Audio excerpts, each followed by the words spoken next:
this is Steve, Woodworking Masterclass, and as per usual, I'm totally unprepared, so bear with me. I just got to bring YouTube up so I can get into the chat room and also write what this video is about. Oh dear. Excuse me. I'll tell you what, it is warm. It's quite nice in here. I've got the air conditioner on, but it is horribly hot out there. Max Murray! Mate, how you going? Long time no see. Or here. Jared, good morning. Nick, g'day mate. No sound. Okay, let's see what's happening. Hi, Ed.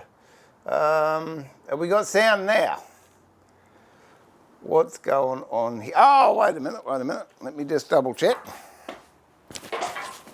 1, 2, okay, that should have sound. And that should be there. Please tell me we got sound now. Oh, sound.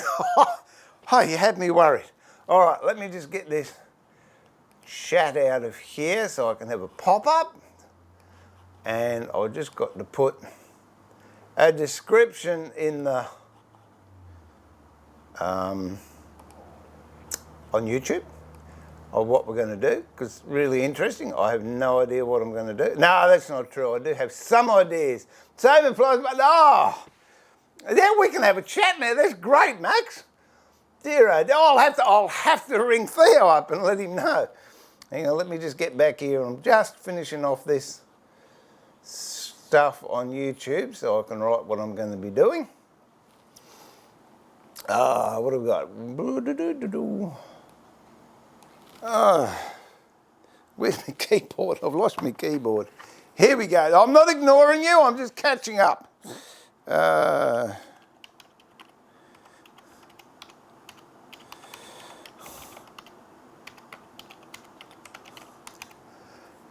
Where did we go? There. I did that really well. But I put it in the wrong box. So I'll just move that up to there. I figured it's better for me to start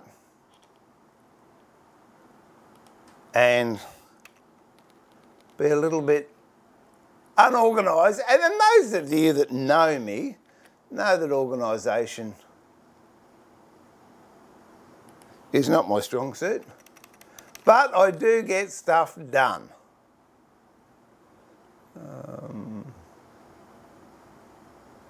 Be with you in a tick. Yeah, what I want to do, I've got some more work to do on this blender bench. And I've got to fix my stick. I'll tell you about my Trek stick in a minute. That's an interesting story. And I've got this box here which has got a story to it. And there's some other stuff I've been playing with. So bear with me, I'll just write this in.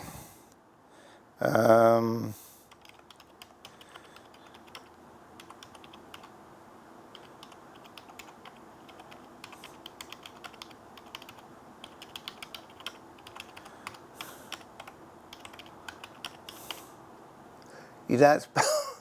Oh, don't you love it when you don't want caps and you get it?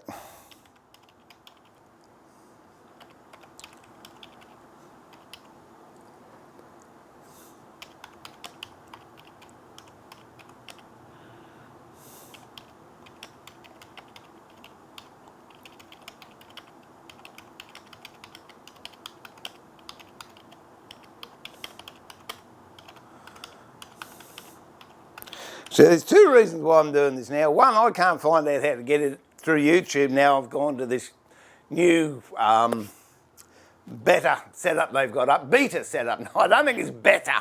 It's beta setup. And secondly, no, that's the main reason. So there's no secondly there.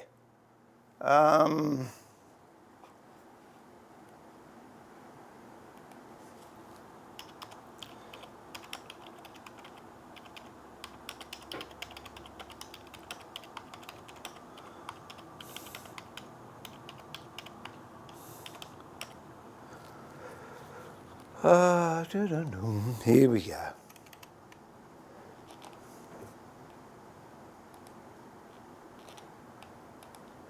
It's great to be back on, but oh crikey, the amount of stuff you forget that you thought you'd remembered. All right, I think that's it. We should all be good now. Changes saved, so I'll go back here. What's that one? I don't want that one. Go away. I want that one. Okay. And that one. There you go. I'm here. It's all happening. All right, I'm back. I'm excited. Let me just move that. That lets me know if the camera's in the middle. What did we get up to? Yes, we got sound. I spoke to Max. The magic was... Oh, mate, I'm not taking Theo's mantle. But I've started, Max, I have started doing woodturning. In fact, here you go. I bought some lathe thread chasers the other day. And in fact, Theo organised it for me. Thanks, mate, if you're up. He's babysitting duties at the moment. Let's see. There you go. And look at that. You can cut external threads and internal threads with them. They're ordinary, they're chisels, so you do it manually. It's not like a machine or anything. Takes a little bit of getting used to, but once you get used to it, it's endless. And look at all the paint and rubbish on my hand. That leads me nicely into the next topic. I've been painting my roof because I'm getting new solar panels very, very shortly, but it's been so hot and the roof hasn't been painted for 20 years, so I thought it's about time I painted it. Big job. Anyway, I had a bit of a fall the other day, not off the roof, but on the roof.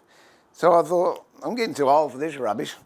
But then I thought, I'll get myself a Trek stick. One of these, look at this. It's a Bobby Dazzler. See, all folds up, pull it out, and it's for the energetic outdoorsy type, which I'm not.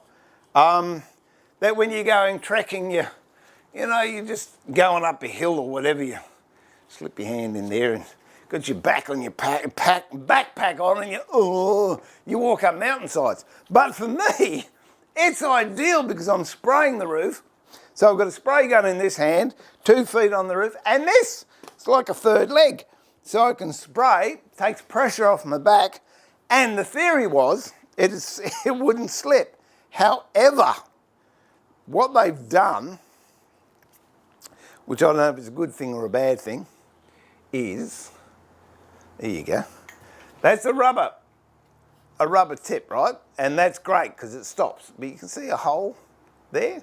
What they've got is a titanium metal spike coming through, which if you push hard on the rubber, it actually comes through the bottom of the rubber.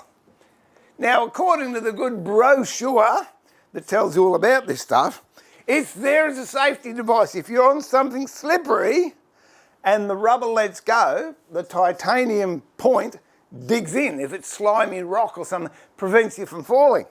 Well, I've got news for you. If you're on a roof and that's holding really well, all of a sudden that metal spike comes through and hits the tin on the roof, it doesn't stop you. It goes 100 miles an hour behind you. So what I'm going to do right at this very moment is going to whack out a leather plug and put it in there. So when I'm on the roof this afternoon, it doesn't slide out. I'll get a bit of leather, then I'll have a look at the chat, see what's happening. Excuse I for a second. If I haven't got any here, I think I've got some out the back. What's going on there? There we go. All right, hang on. I've had a bit of leather out of here for years, and now that I actually want it, I can't find it. Handy, handy, handy, handy. Oh, that might do. Actually, we might have a bit of that.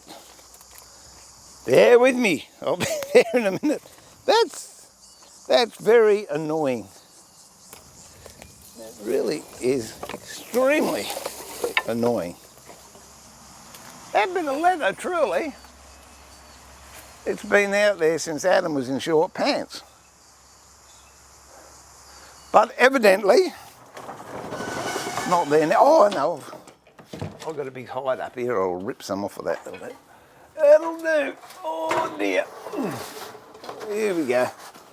Oh, so it's always handy to have a cowhide floating around if you need one.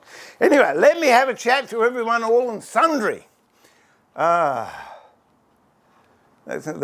Steve, have you seen Titebond high glue and what is it like? Yes, Andrew, I have seen it. I've got some up in the wood-turning shed. And to tell you the truth, I haven't tried it yet because I'm an old schooler that likes hot high glue. But the wonderful people at Titebond sent me up some to try, and unfortunately I haven't got around to trying it yet, but I will. But I will say this about Titebond. I'm absolutely in love with the original stuff. That is so nice. It goes off quickly, and I've lost my gizmo. Hold on, there you go. That stuff I love. Goes off really, really quickly, which in the majority of cases is a good thing. Sometimes it's not. There you go. And whoops, other way. That one, there you go. And that's the number 2. Gives you a little bit more time to work, and if you're doing a chopping board or something like that and you're laminating, you do need a bit of time. I'm trying to remember. When I did this, glued this together, I think I used original, but I had to be very, very quick. So in answer to your question, yes, I have heard about Titebond high glue, but as yet I haven't used it. There is another one they sent me up a few products, which is very amazing, which I appreciate. What's that? Oh, crikey, what is it called? Not epoxy. Is it epoxy? No, it wasn't epoxy. Oh, it's up in the other shed. Urea, something like that. But it's brilliant. It foams up. Oh, crikey. Forgive me. I'll go and check it later. What is it? Not formaldehyde, urea. Oh. No, I've lost it. But it is a brilliant glue also. I've used it. Oh, it's annoying me now.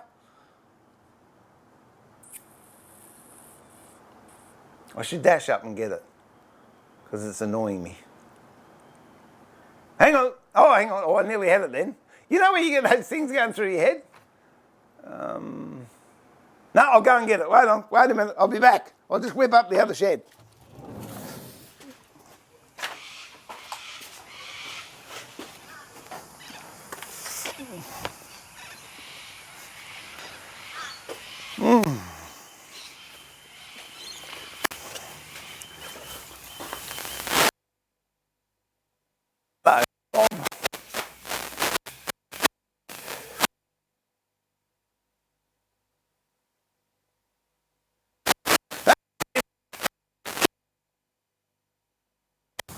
Down here, come on. Come on, Bob. There you go. You come on, you come down here. Go on, in you go. Go on. All right, darling, see you when you get back. What's that? Oh, okay. There you go. Where are you, Bob? Max wants to see you. I think you put a few pounds on since he last saw you. You big pudding. There you go. That's, I wouldn't have thought of that. Polyurethane. That's the stuff. That is really, really nice to use as well. Polyurethane. And there you go. That's the liquid high glue that I haven't used yet. Max, while you're here, there you go. You going to say hello to Max, Bob? No, he's got the hump. He's got the hump. Well, that's all right. We can live with that. Oh, right. Now, I just want to punch this out first, but I'll catch up with everybody. Let me just move this out of the way. There we go. Put that down there. Don't need the phone. It can go there. Where are we up to?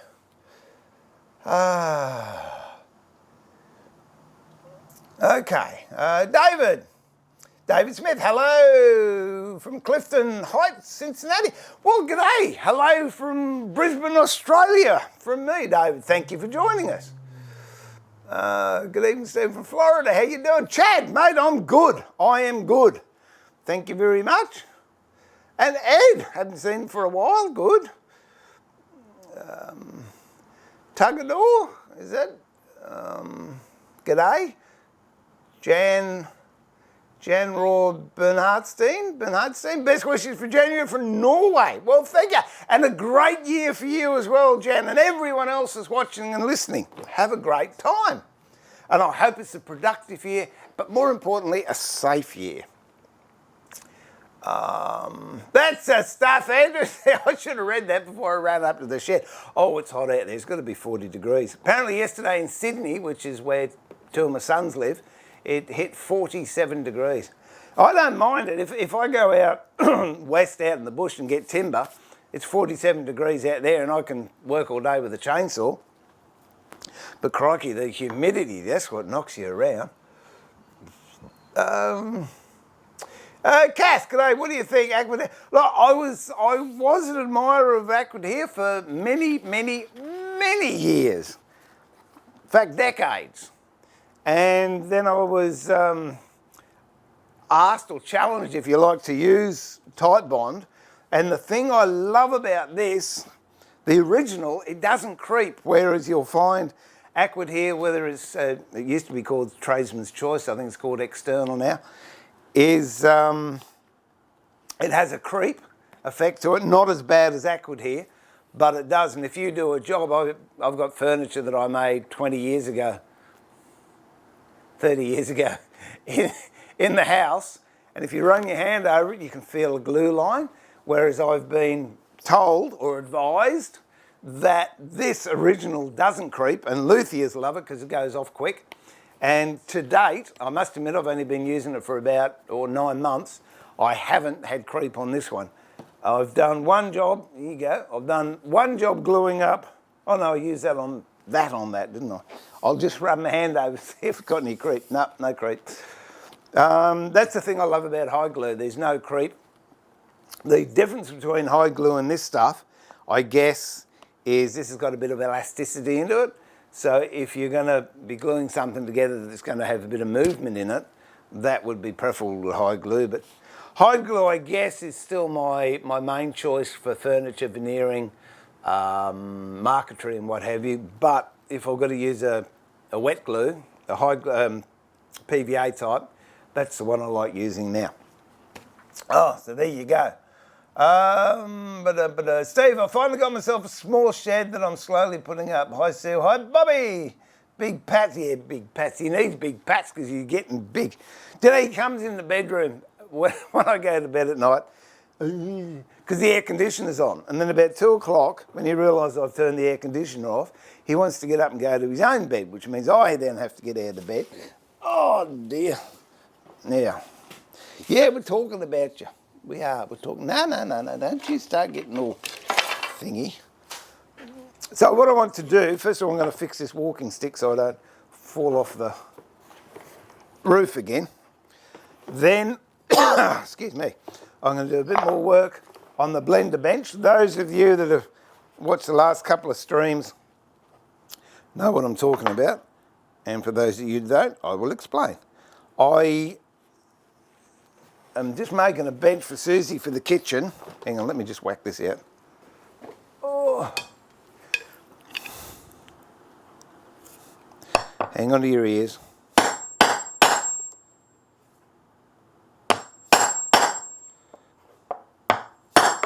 Oh, that works.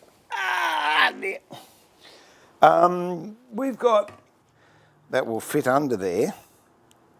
So Susie can put all her bits and pieces on there, you know, the Kenwoods and liquidizers and what have you. And it's on wheels, which I put on the other day, which I've got to take off today. That should fit it. So what I've done, I've put a leather disc in there, so this metal tip on the end should not come through. And that will make it safe for me when I'm up on my roof. What was the other thing? Oh, I didn't bring that down.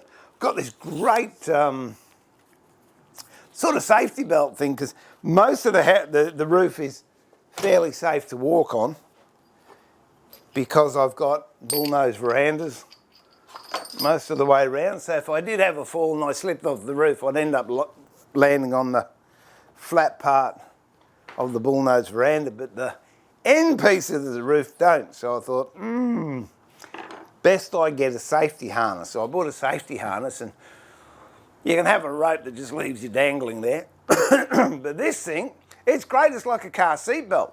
It clips onto your safety harness, you anchor it on the roof, and as you walk, it releases, and as you go back, it retracts. And the second there's a little bit of a jerk, okay, all right, I know there's some unkind people saying there's a big jerk on the end of it because he's on the roof.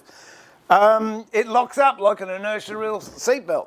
So I'm going to give that a try this afternoon. Well, when I say give it a try, I'm going to wear it this afternoon. I hope I don't actually actuate it. Okay, now let's get back onto this project here. I'll just clean this up away a bit. G'day, Ray. How you going, mate? Did you have your tea all right the other day without thinking of me using the router?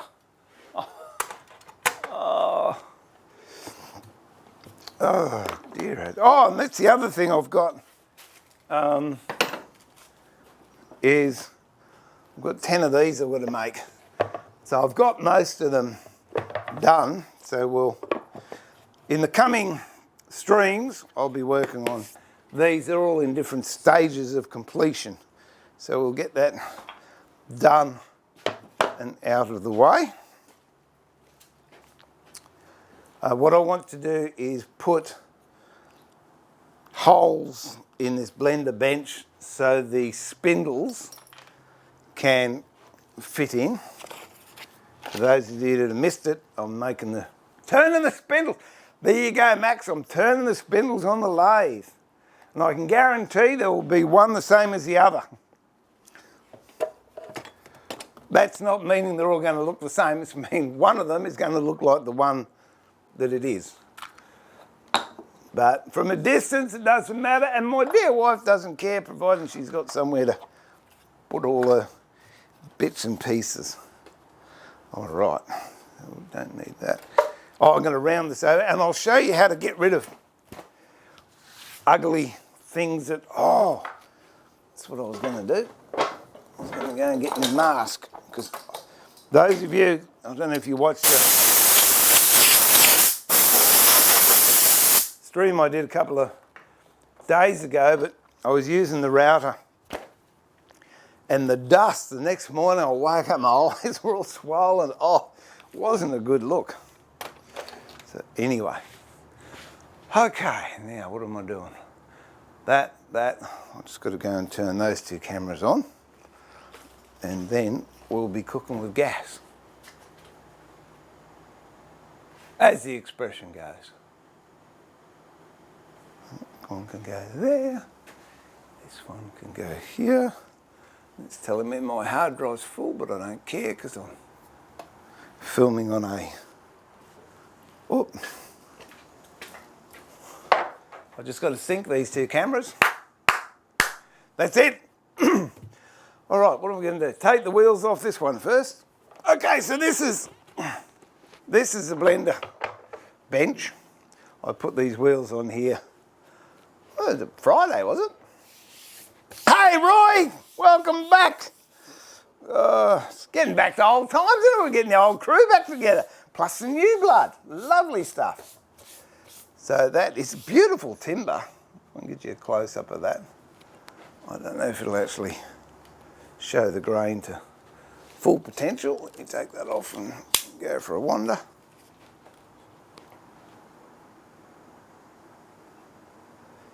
It does have lovely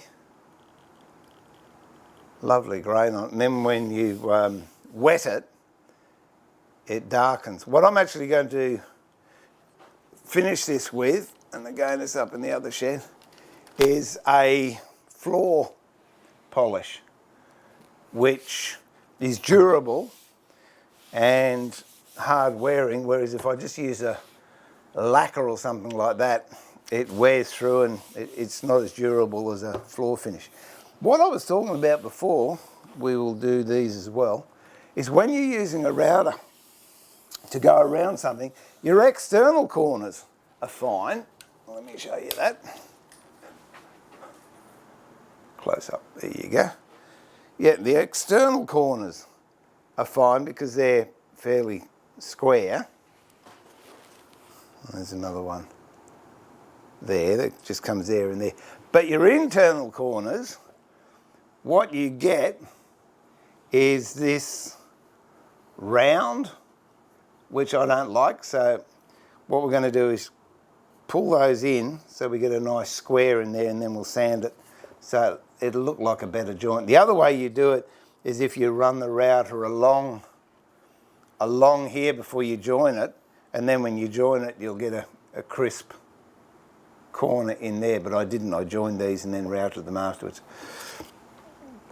So there you go. All right, now we'll just take these casters off because we don't want them on there. Oh, and these, when I put these on, I don't put all the screws in. I just put enough to make it easy for me to relocate them later on. And I'm just going to sand the corners of those off. Where did I? There we go. That's what I was looking for. So I'll just take these off. And these have got brakes on them, so when Susie puts it in position, she pushes down on that and it won't go sliding all over the place.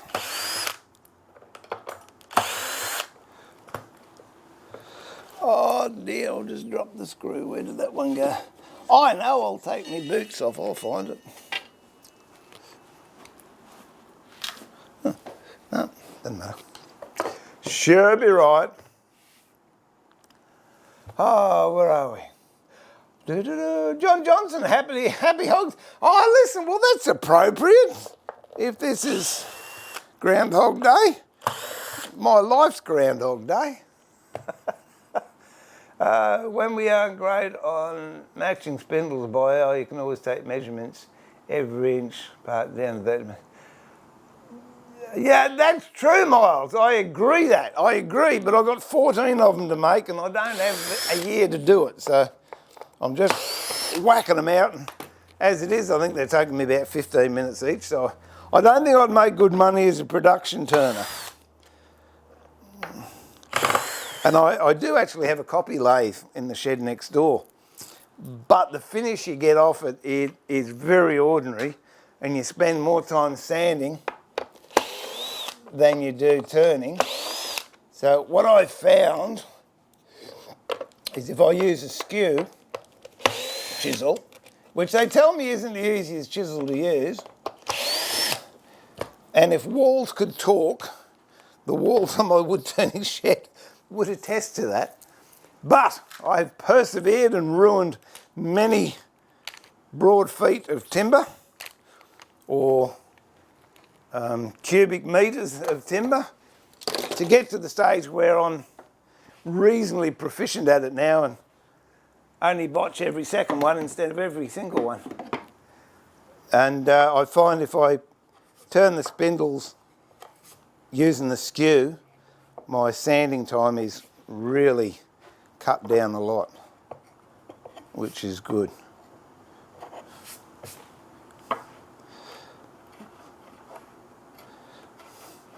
But I much prefer actually making bowls and boxes.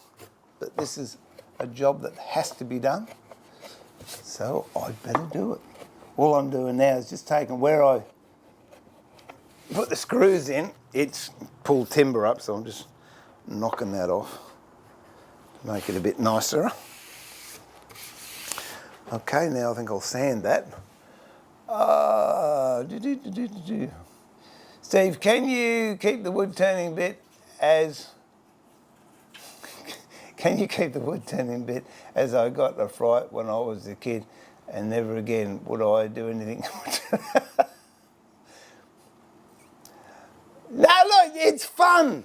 You've got, it's good for the adrenal glands. It's good, Max. A good fright now and again is it's what keeps you going. Gets your heart started. Does. Where are we going? There we go. A fright house. I would say he got a catch, Tom. I would say it was a catch. Use the house turning by shadows. Nah, too complicated, honestly. It is, Ray. I can just bang it in. Those story sticks I made the other day, I just mark them and I know. I've got the calipers in this hand, gouge in this hand. That gives me my coves, do my beads, get the skew out, do the taper, put the dowels in, finished. Well, Max, you can't use that bit of timber again anyway because it's shattered.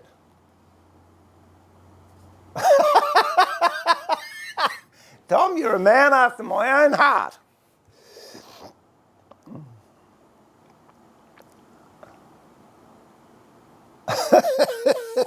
Oh dear. All right, what I'm going to do now is, these are hard edges. What I actually did, for those of you who didn't see, last stream, I rounded over. Which one am I on? Oh, I've got to move that, don't I? I rounded over these edges, both sides.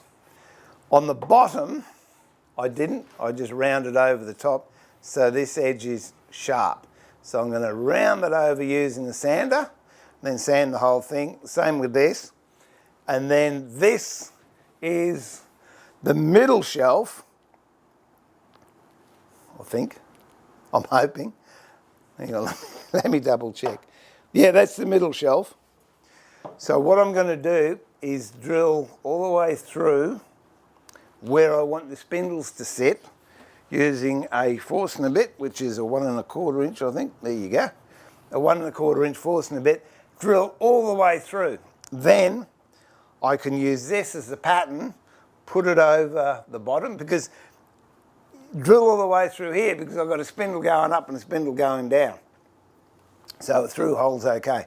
But on the top and the bottom, I only need to go down about 10 mil because that's all the spindle is going to go in. So I can then lay this over onto the bottom, onto the top, and use these holes as a template so the spindles won't be all skewy. All right. And I want to make one of these too if I've got time. We'll see how we go. I might actually do that as a separate stream. I want to make another one of these for the top shed because I'm sick and tired of always looking for timber, for sandpaper now. So saying, I'm looking for sandpaper right now. Why do we call it sandpaper? They haven't used sand for ages. Oh, that'll do. I really want 100 grit. But anyway, we'll give this a go. Gets a bit noisy, but it does the job. And this, by the way, it's a, where are we? No, that one. It's a Mercer random orbital sander with dust extraction.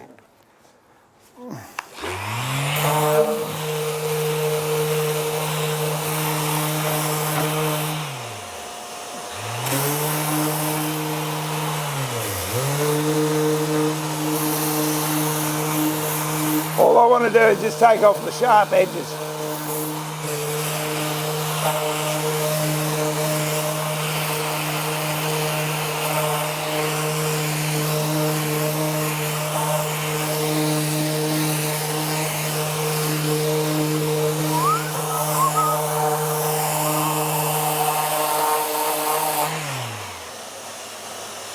G'day Steve, how are you? Lovely to have you on board. Thanks for joining us.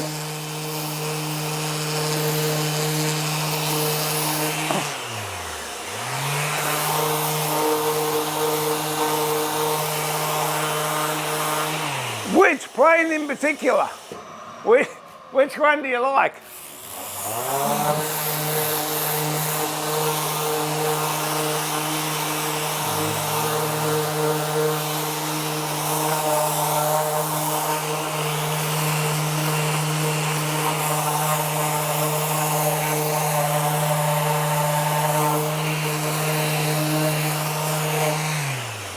That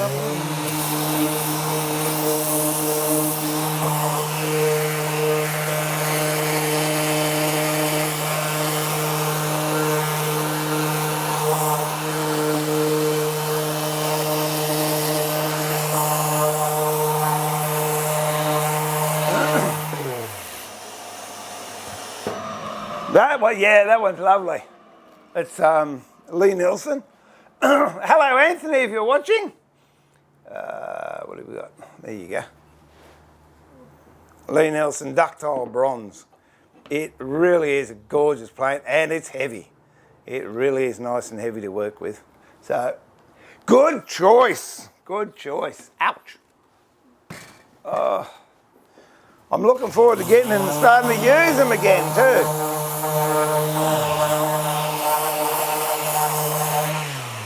Whoop.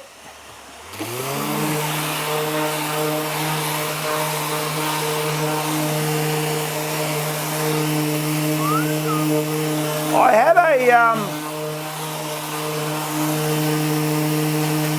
question the other day on YouTube, and somebody said, look, the way I did this round over,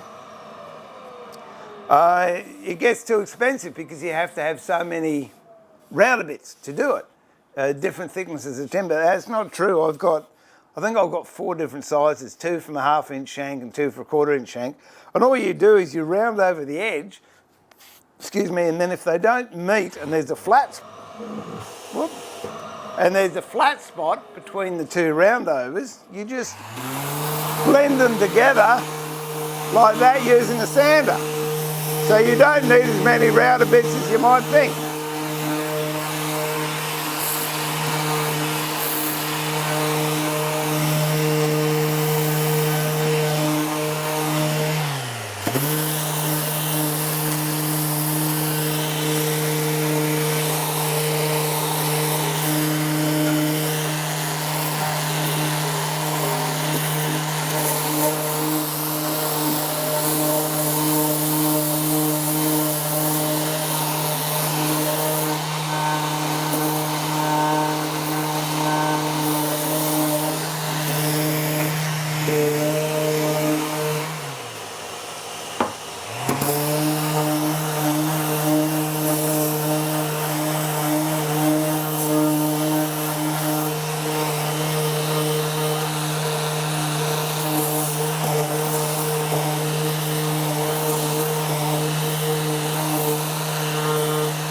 The other way you can get corners is you just knock the sharp edges off with a chisel. But then I've got the sander, I'll use the sander.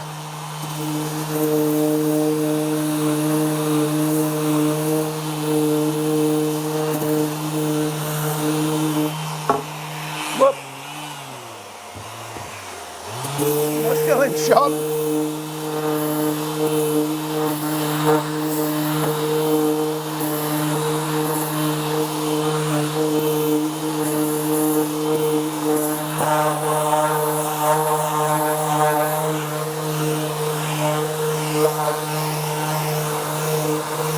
I don't like sharp edges.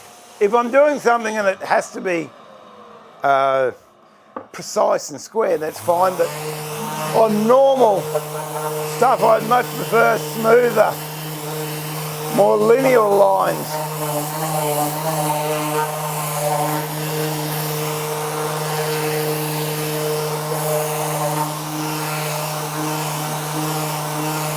And there's a hard edge on where the roundover's gone. Well, if I can show you on this one. Oh. Yeah, you can see a line along here, more pronounced here, where the shadow is.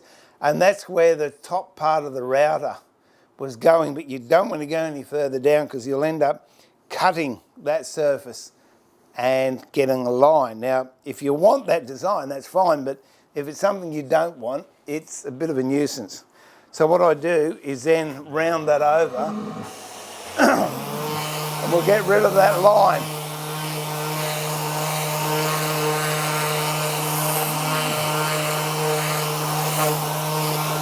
It's 120 grit I'm using here. See, it's softened it out. And if I put that up, there's no straight line, it's all part of the curve. So just do this bit here. Where are we up to? Ba-dum. G'day, Tango, how are ya? Happy New Year, mate. Good to have you on board again. Another year. I'll be back on camera in a minute. Oh, I'll do it now, I don't care. There you go.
Hey, I was cutting some burl up the other day. I'll see if I can find it. Because I want to get into, as I said the other day, where is it? Don't tell me I've lost it. It might turn up later. Oh, here we go. Now, I did show someone the other day, but I'll show you. I think it's great.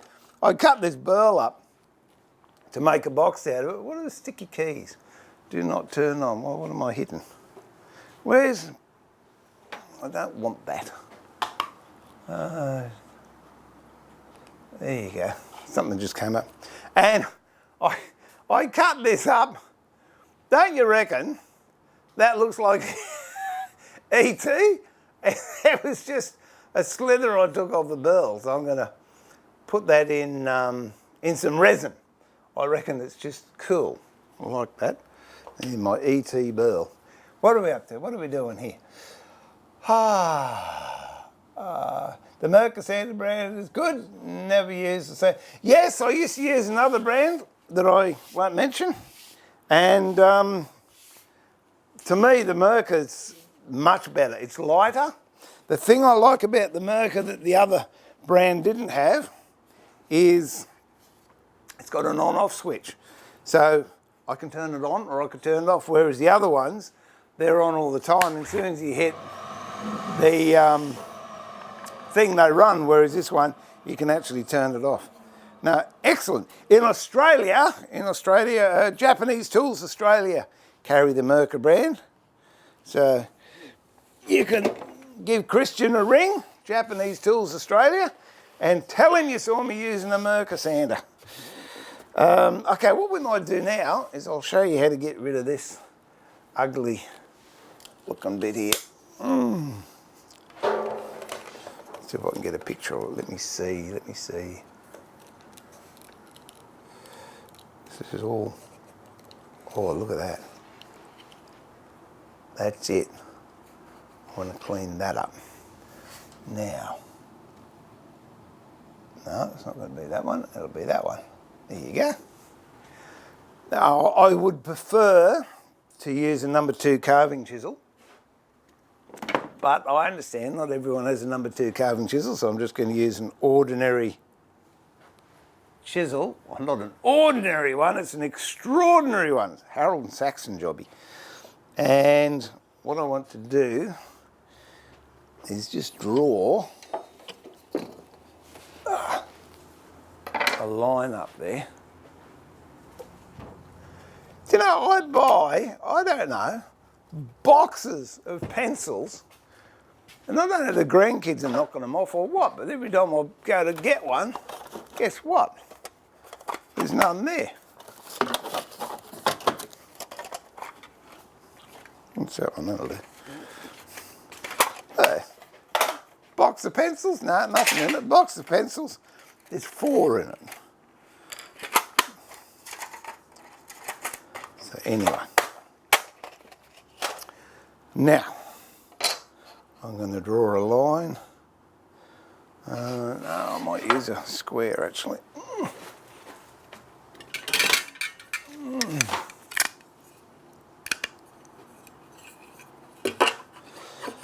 There we go.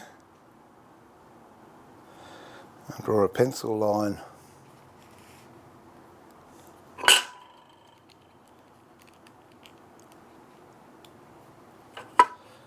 up here.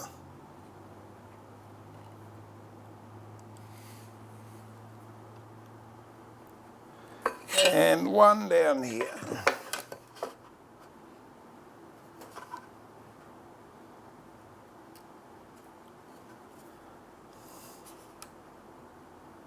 That's going to be about there.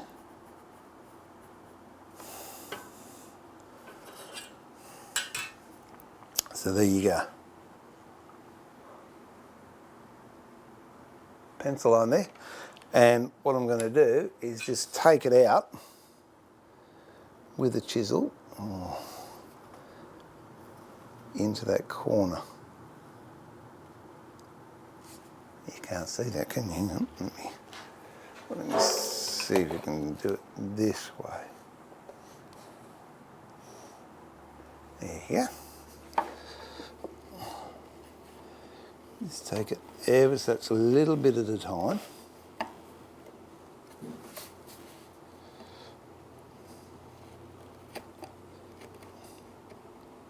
And take it over the edge as well.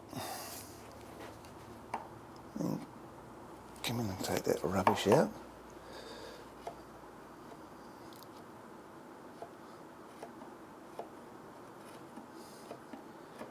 You can tell when I'm concentrating, my lips aren't moving. Okay, I've got a little bit of a tear out issue there, but I think that will clean up all right. Get in there with a little bit of abrasive paper, and we just bring this over here. There you go. And feather that in so it's nice and square. Just got a little bit to go here.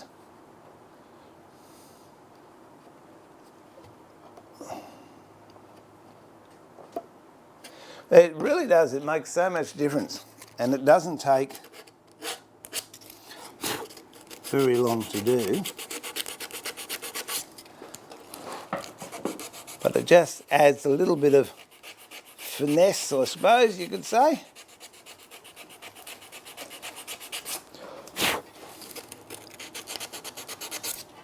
See your work. Oh dear.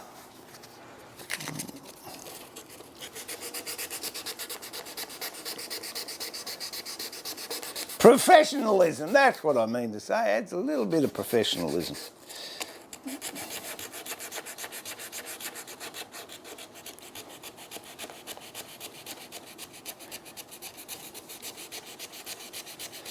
Now with those pencil lines, don't try and sand those out because you get yourself into more trouble than it's worth. Use rubber and rub them out, because when you're sanding you're actually pushing the graphite in deeper and deeper, and that means then you haven't got a nice flat surface. You actually go down into a dip.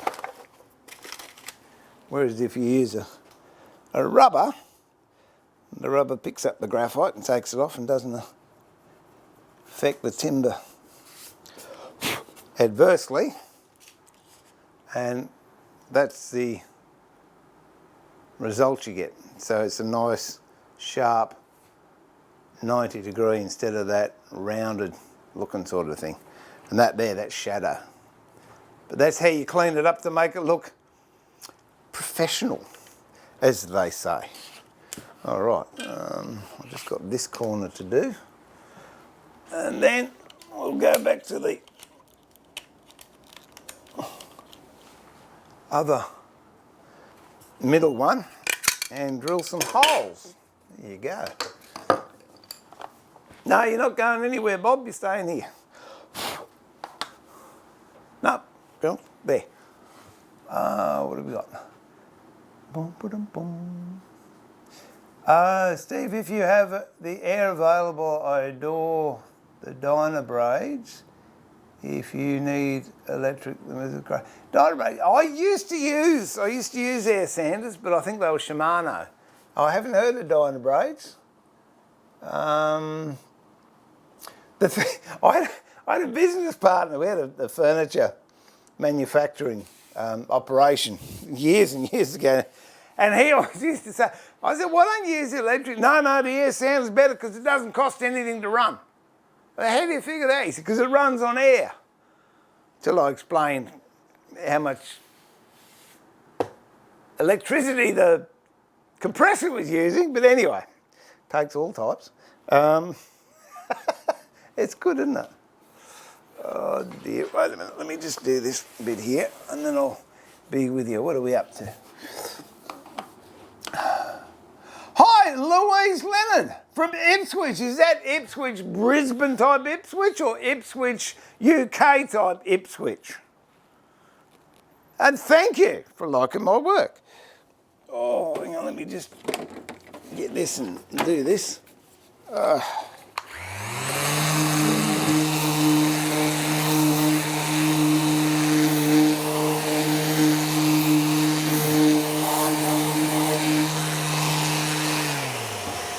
Okay. Happy with that. I'll just do the bottom and move light. I used the Dyna braids for years in the cabinet shop and I'm about to grab my own. Well, there you go. I'll check them out online. Dyna braids. Thanks for that, Miles. That's good to hear, Tango. Good to hear you're well. I'm catching up. I know I said good day ages ago.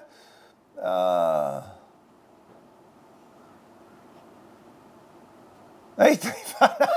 That's what I reckon, Roy. It does look like E.T. Yeah, I'm looking forward to the resin work too, but at the moment I'm trying to work out how to use it. I have used polyester and I've used epoxy. I get mine from Barnes. They were gracious enough that I bought some and then they gave me some to try. So that will be happening up in the top shed, Louise, but it'll be on the stream. And I know my grandson wants to make some jewellery because he made a scythe over Easter. You know, kids are into these killing games. He made some swords so he could have sword fights with his brothers and that worked well. And then he made this scythe and he wants jewels hanging off it. So I said, well, we'll make some. So we made some moulds on Monday, I think. No, today's Monday, no, it must have been Thursday because we're homeschooling him and he just doesn't like doing schoolwork. Anything you say schoolwork, he's out of it. He had to do a science project. I said, well, we'll make some moulds for your jewels, not telling him it was science. And he came down and we made these moulds and did all sorts of things with plaster Paris. And he was happy, so we're going to do some resin work with that, but I think making the jewels, because it's straight casting, not turning, I'm going to use the polyester resin, which is really nice, but oh crikey, when you turn it, it's like turning a windscreen, it just shatters. Whereas the epoxy they've given me, when I turn that, it just comes off in soft ribbons, it's beautiful.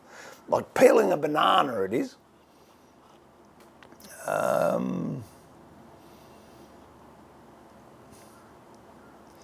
Well, there you go. Well, you're welcome, Steve. I did just grab a 90-degree minute. Sergio from Brazil. Hello, welcome. Thanks for coming down. And staying a while. Ipswich just down the road. Well, we might bump into each other in Springfield. I drink mockers at Centuro. Oh, dear. You going to the Brisbane show, Louise? I think it's in the end of March. Oh, all right, let me just run the sander over this and then I'll finish with this one.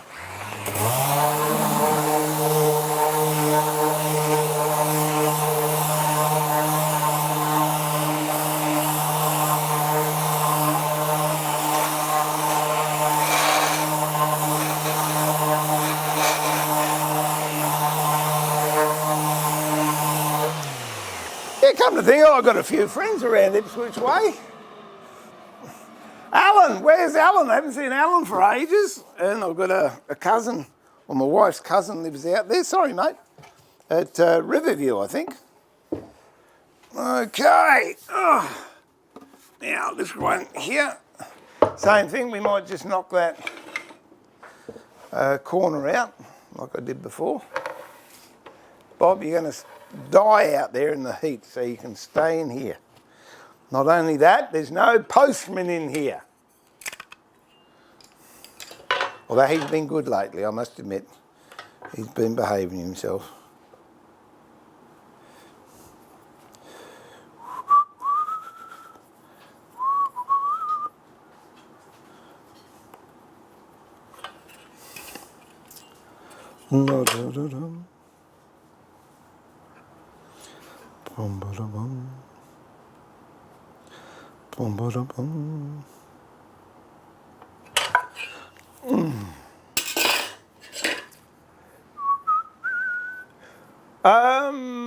This is coachwood.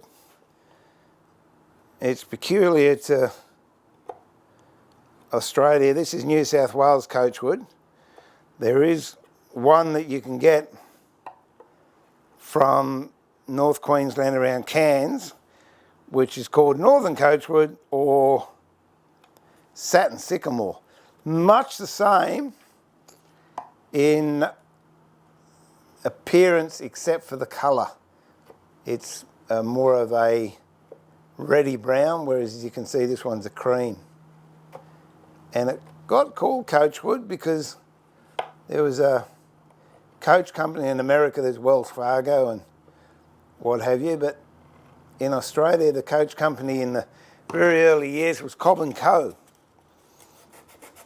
And this is what they used to make a lot of their coach elements out of, because of the resilience in the timber. Actually, the first piece of furniture I ever made, way back in, way back, I don't know, when would it have been? No, it wasn't the first bit of furniture. The first serious bit of furniture. Well, I thought it was serious. I have a look at it now and I'm embarrassed by it. But it was made out of coachwood and the smell is just, oh, you'd work with it for nothing. It just smells like hot caramel sauce. And then if you hit a twig, and if there's a black twig and you're machining and you hit that, you get this beautiful burst of aniseed. Oh, it's lovely. It's a very nice timber to work with, but it can be a bit ornery at times. Get a bit cranky in the grain. I know Theo loves turning it.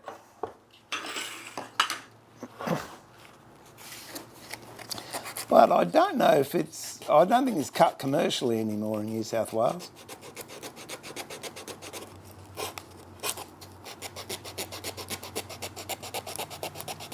So I'm just cleaning up these corners.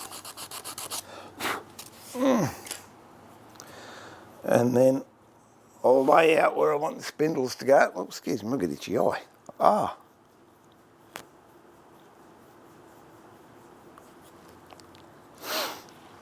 Up. Hop.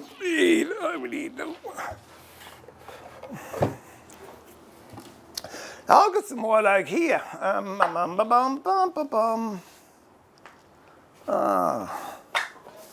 Wait a minute. No, you're not coming out. You stay there, you mutt. Oh. Oh. It's a lot tighter grain than white oak tango. Here's a couple of bits here.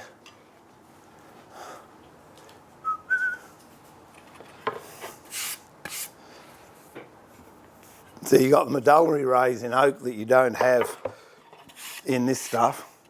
And you can see how coarse that grain is compared to the other grain underneath. Oak is harder, and I think it's a little bit more brittle. But there's nothing wrong with working with oak. I love the smell of that too. That's a job I've got to finish. My goal is, I told Ray the other day, did I say by April or in April? Anyway, the music stand, the infamous music stand, will be finished. And I'll even finish it live. There you go. That's something to tell your grandkids about. How many years has it been? Got to be 3 years, surely. Got to be. There we go. By April, oh, you're a hard man. And I'm doing the wood show in March. Oh, I don't know. Yeah, righto. All right. I'll have to have it done by... I'm not doing Theo's, but mine will be finished. Oh, dear, oh, dear.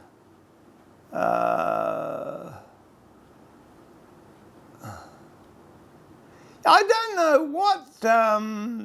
what the equivalent would be over in New Zealand, Steve. I don't know. I know a few of the New Zealand timbers, but honestly don't know one that would, a pine would come close, but that's a totally different kettle of fish. So I don't know. Can't help you out with that one. Oh, that's no good. Well, I'll think of you then, Louise, while I'm out there. I don't know what I'm going to be doing, but at the moment, I'm just in the throes of deciding to go out. I won't be going. I think I'll do Friday and Sunday because I'm committed for something on the Saturday with my dear, darling, ever-patient wife. And I can't let her down. So I think I'll do the Friday and the Saturday. No, Friday and the Sunday.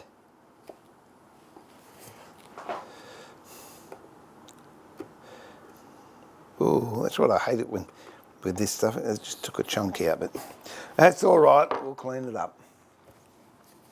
Although you also mentioned Easter during the convo, so I'm willing to... Oh, okay, all right, I'll take that. Ray's given me permission. Hang on, when's Easter? Without me looking it up, someone give me the date for Easter. It's a pain to cut down much native timber over here anymore. Got to go... Yeah, well, it's botanically classed as a hardwood, and it is fairly tough.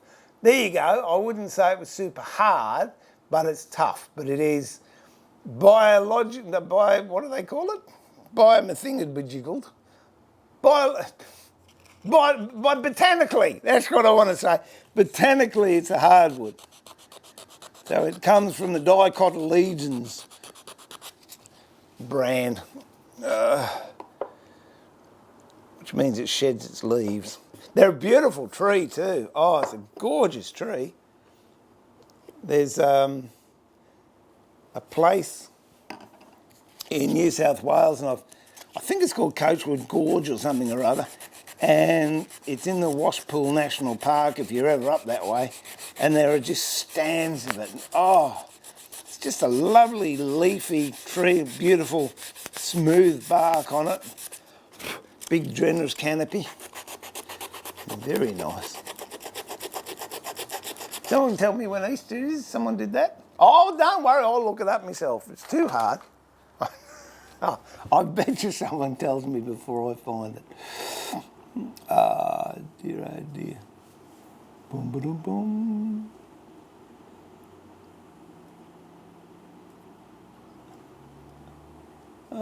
Easter 2020, go. There you go. Oh, look at that. Oh, doesn't give me, oh, hang on. When is Easter? Oh, the start of the year 2027. Well, that's handy. Thanks very much.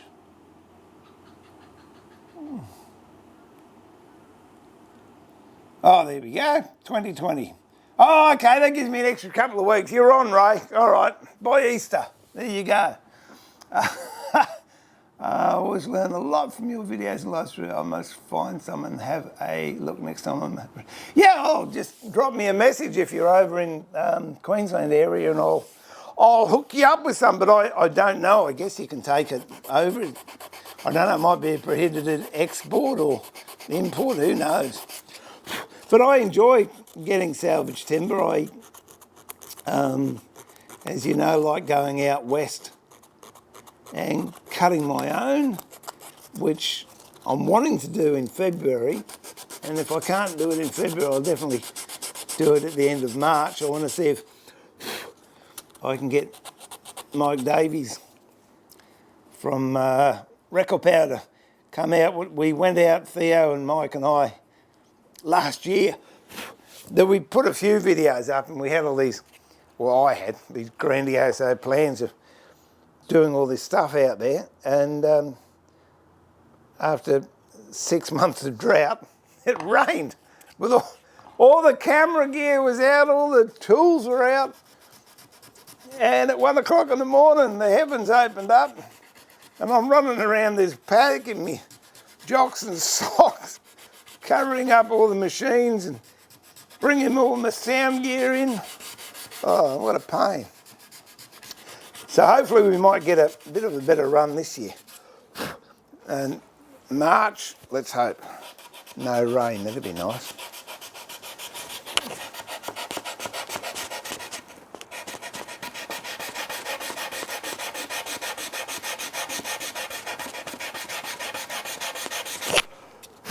Actually, I want to make another, as I mentioned the other day, I want to make another music stand. If I've got the timber that I've seen, that I bought, but they haven't got it yet. Well, I've got it, but they haven't taken it out of the packs. It is absolutely gorgeous. So I want to make a music stand out of New Guinea rosewood, beeswing and ebony.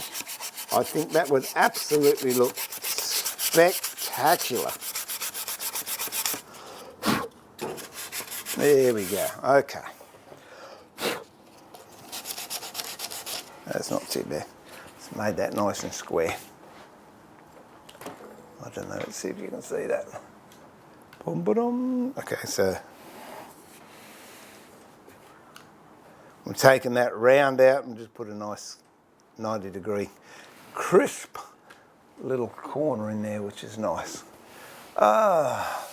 Thanks, Max. Yep, no, I've got an extra, it gives me an extra 10 days.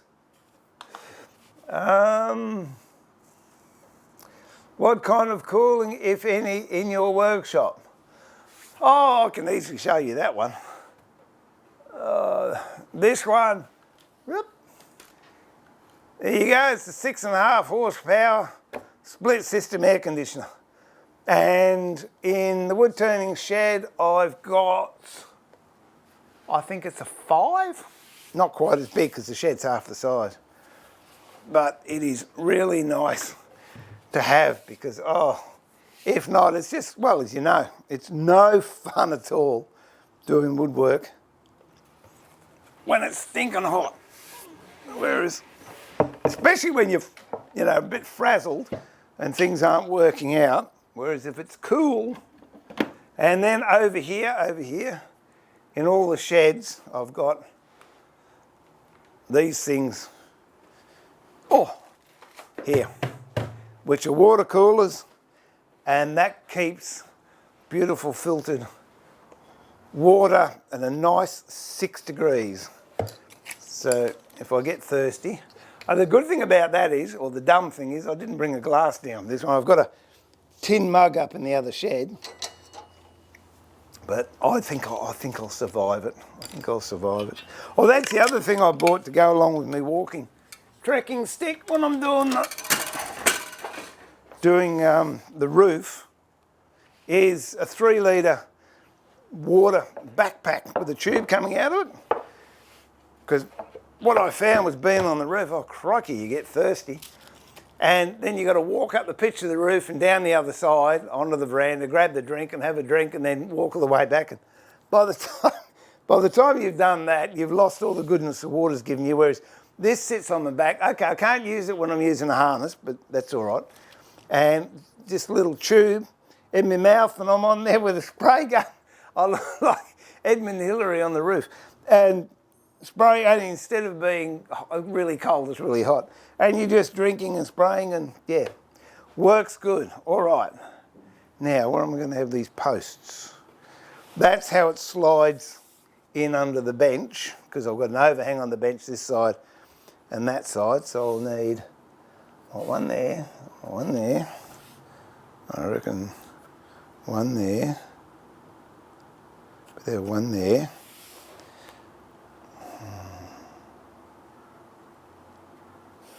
one there, one there.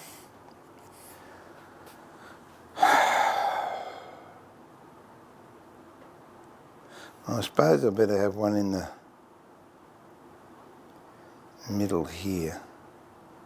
So we'll go the middle of that span, if I can find out how long is it.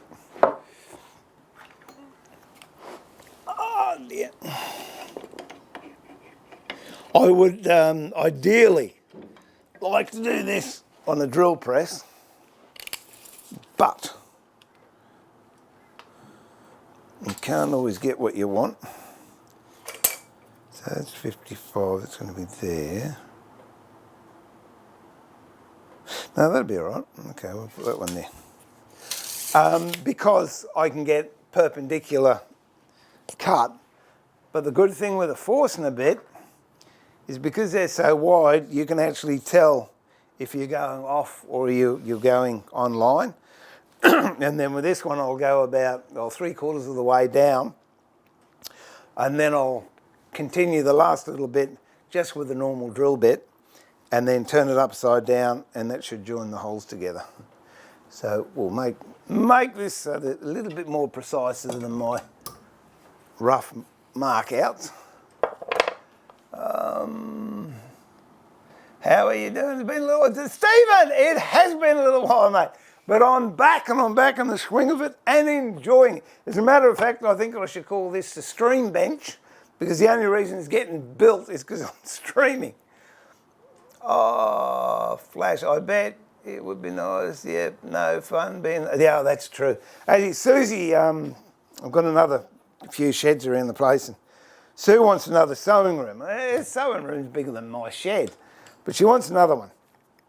And I've been plastering it and putting insulation in, and oh, that is not fun at all. I've got a big industrial fan, but it basically just blows hot air everywhere. But anyway, we will get there. And in winter, we'll be moaning about it being too cold. Just play I Spy or something. I'll be back in a tick. I've just got to grab a spindle so I can see how they're going to look. I'll be back in a tick. Wait a minute. Bob, you talk to them.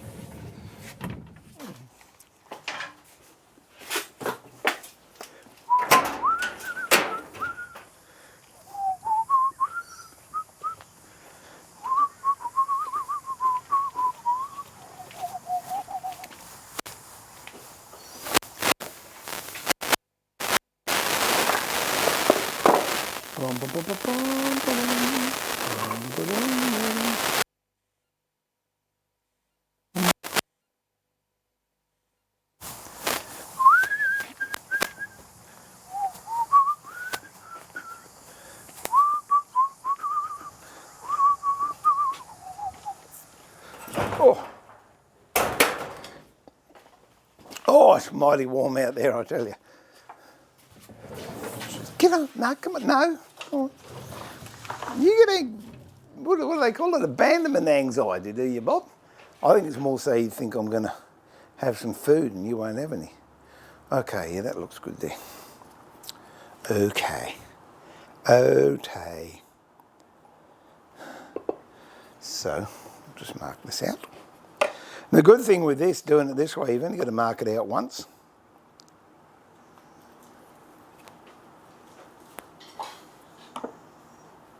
Okay.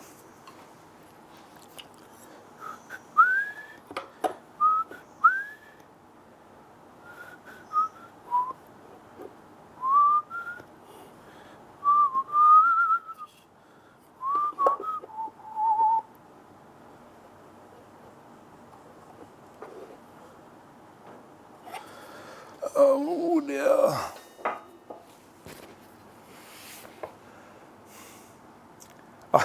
Oh, did he come on camera, did he? He wants to get out, but he's not going to. He's not allowed. Okay, so I'm just marking these points. So that one can go there, that one can go there.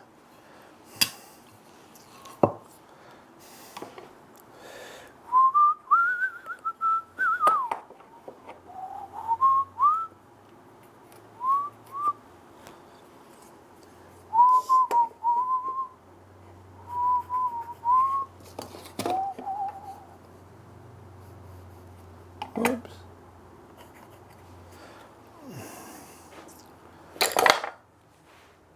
Boom.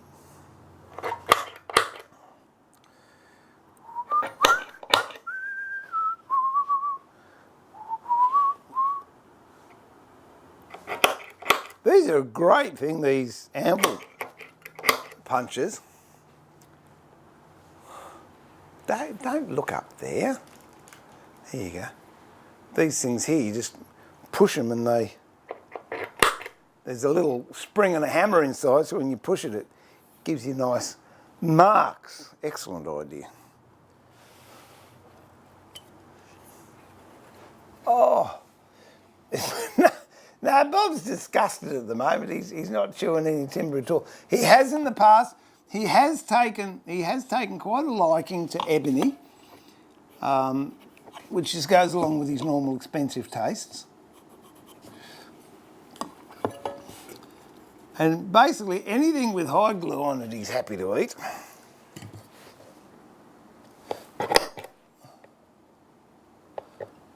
Actually, I could be cheap and get away with just, I won't, but I could just put one there and not worry about it, but no, not going to do that. Okay, we'll have that one there. What's that? 350.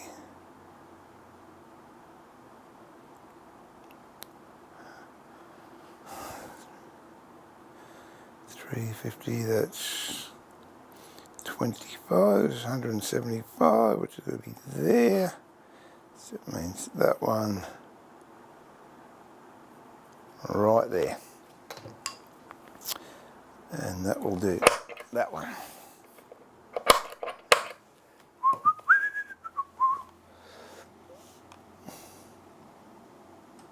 Yeah, they're really cool little things. I think they're only about 10 or 14 bucks or something or other, but I use them a lot. They are nice, and these little things too I use. I'm not going to use it now, but I'll show it to you. It's little Archimedes drills, especially when you're doing fine work. You just place it wherever you want to drill a hole, and you go up and down like that, and there you go. It'll drill a hole. And again, they're about 14, 15 bucks, I think.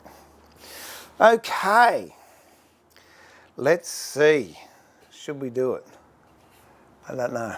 I suppose we can give it a go. Oh, let's see.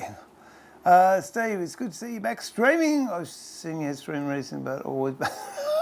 Well, I'm pleased you're awake, Stephen.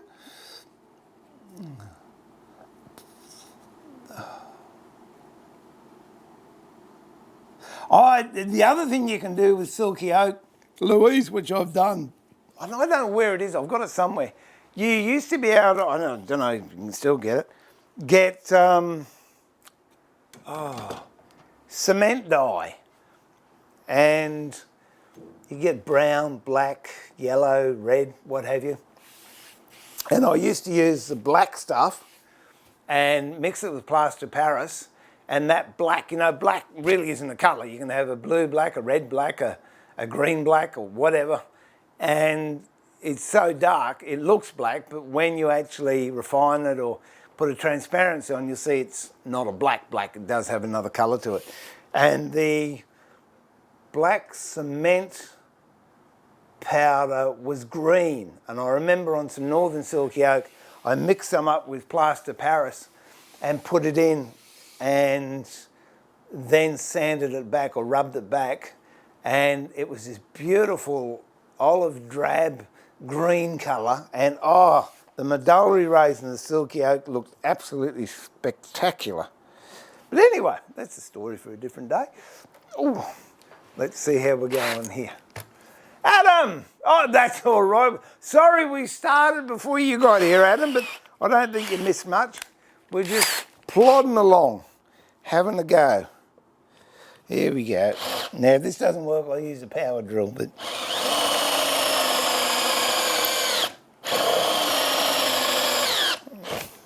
Oh, if you can smell that. It just smells gorgeous.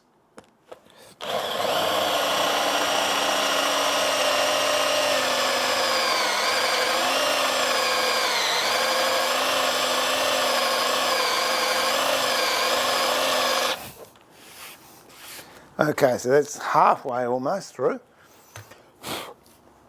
So I'll go a bit further. Let me see if I can give you you can have a split screen on this one. There you go, look at that.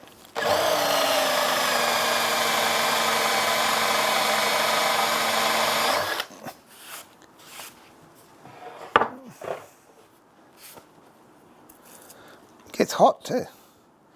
Just quietly. Oh dear. Oh, Houston, we have a problem. Oh dear. We do. Wait a minute. We've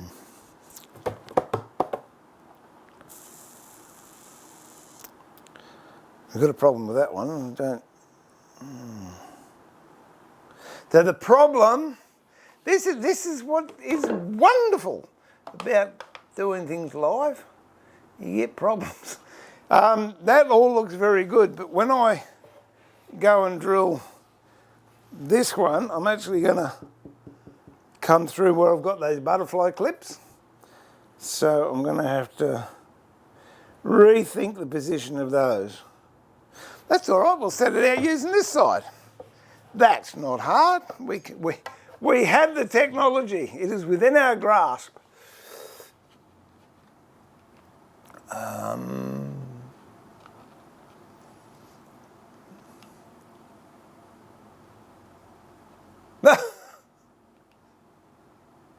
Yeah, all right. Well, let's just revisit this. I tell you what, I was pleased I found it out then and not when I was halfway through the forcing a bit. Oh dear. Oh, I just got to get this measurement back that I had.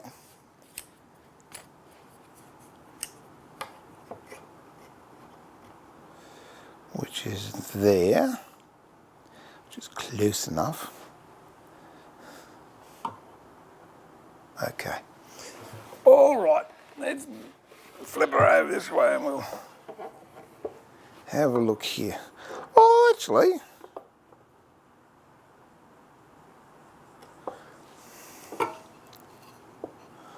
oh no, we can do it. We'll just move it a bit. I'll have that there, I reckon. Yeah, well, that will work.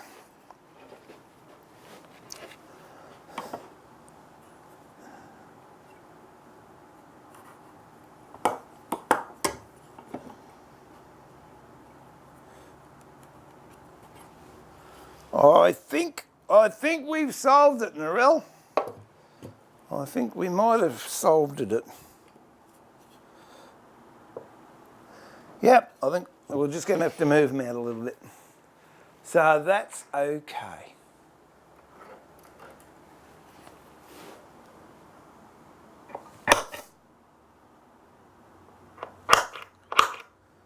And we'll go from this side. Not a problem.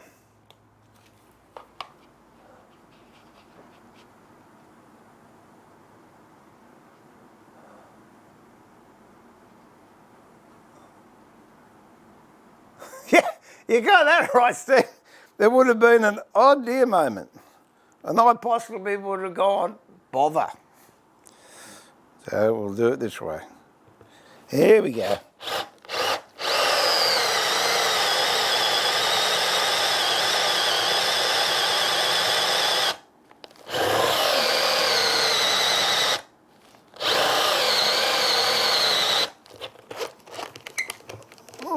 Oh, okay. I'm going to put that one on the charger. I do love power cordless stuff. Tell you. Oh, I've got a charger here somewhere. Hang on, I'll just put this one on this charger and turn it on. No, stay there. You're not getting out. No. Come on, move back. Good boy. Okie dokie.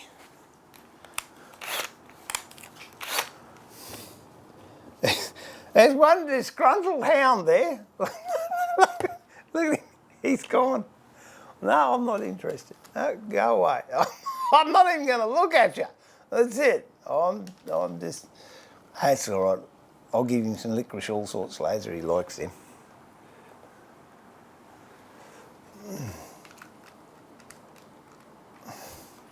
Okie dokie.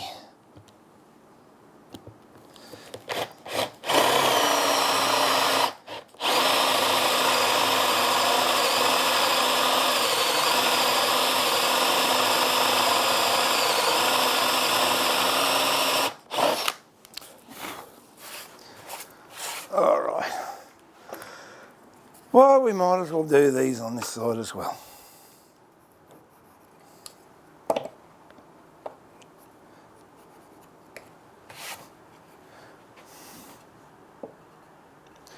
Won't make too much difference. We'll find out when we flip it over.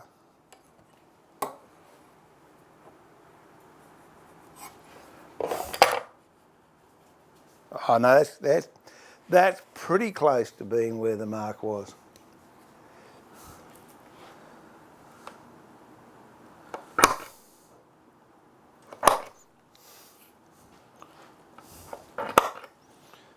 Now it's 1, 2, 3, 4, 5, 6, 7. Got these two to go here.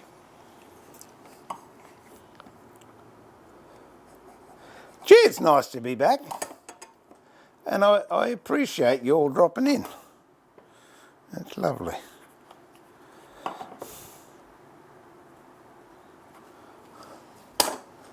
Boom, boom, boom, boom, boom. Oh. Okay, we'll go there on this one. And you can watch from the other side. Whoop. Put my punchy thing in.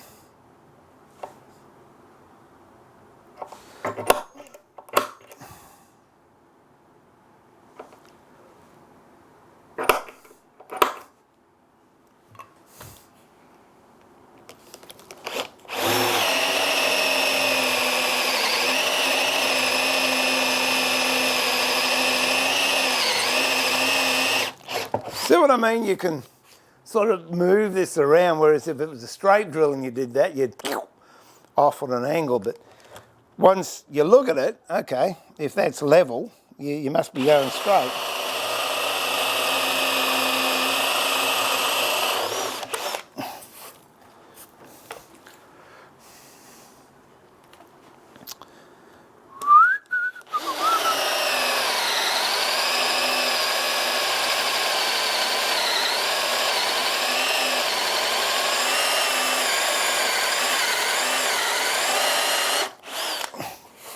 Look, I'll give you the drum, that's getting very hot.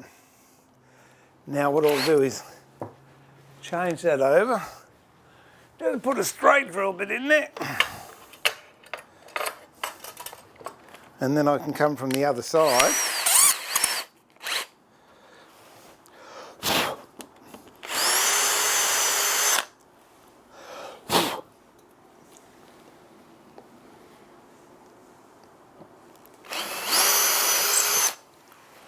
Boom, ba-dum, boom, ba-dum, ba-dum.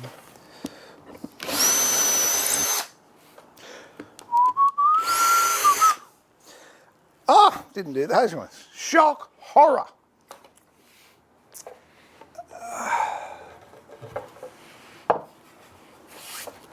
Oh, I forgot. I got all enthused, I did. Got all enthused.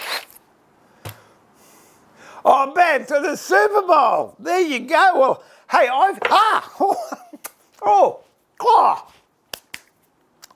that was hot. The Super, well, I'm flattered people are watching me instead of the Super Bowl. I should get Budweiser to, advertise with me maybe. It'll definitely cost them less than what they pay the Super Bowl. Oh dear, oh dear. Ah, looks like I broke the...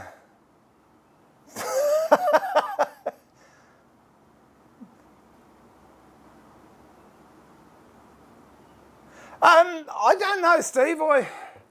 I don't know what an expensive Forstner bit is. I paid about $15, $20 for mine, although I bought a set a few years ago. And I think it was $70, and they're these gold ones here, and they work fine.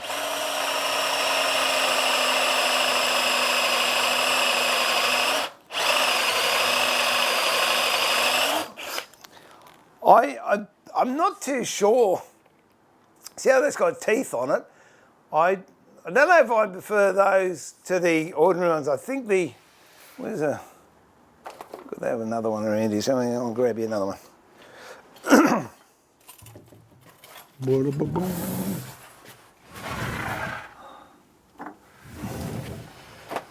This is maybe not a good example, but I like the ones that don't have the teeth on it.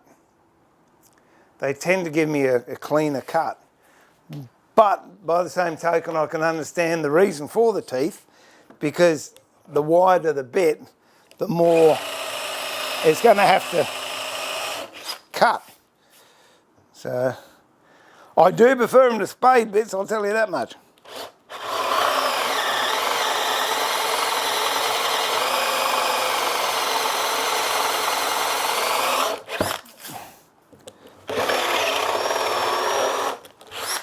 Spade bits are horrible. They do have a use, and this shed I'm building for Susie, when I'm cutting holes in it to run pipe or wire or whatever, I use the spade bit because I don't care, it doesn't have to be neat. But for neatness, I don't think spade bits are very, very nice. Okay, now, note to self, remember, this is hot. There we go. Okay, now because I've gone 3/4 of the way through that, when I actually come from the other side, I haven't got far to go. I've got a pilot hole there, and it should, fingers crossed, it should marry up with what we've done.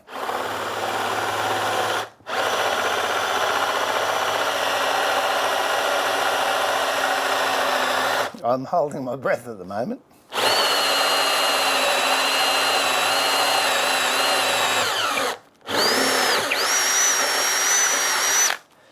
And there we go. One disc out. And I've got quite a nice clean hole going all the way through. No tear out on that side, and no tear out on that side. So that's good. That's good. I'll do this one.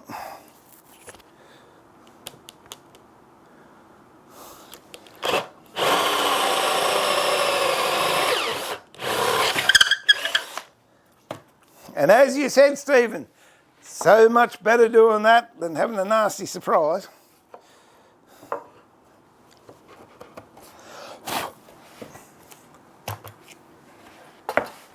And there you go, we missed that corner nicely, which is good. And that goes in there quite nicely as well. All right.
Yeah.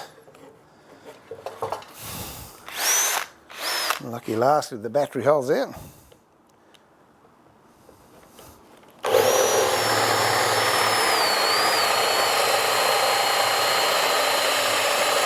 Lucky second last. There we go. I've got to put a hole through there. I don't think I'll mess around with it. I'll just... Oh yeah, look at that. Here you go, old school. The cordless drill.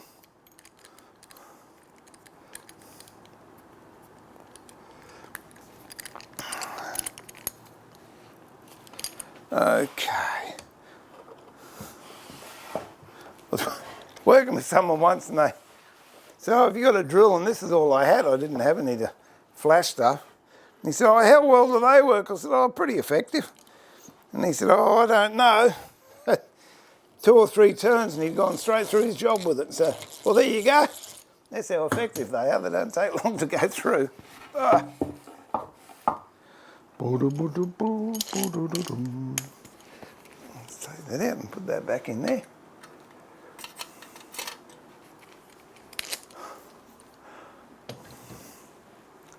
And we'll just do this one.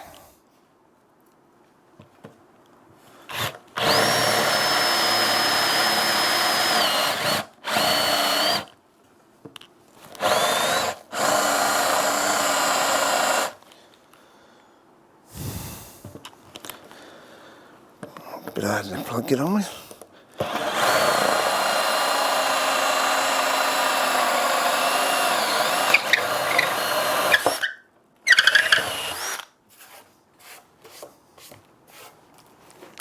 Okay.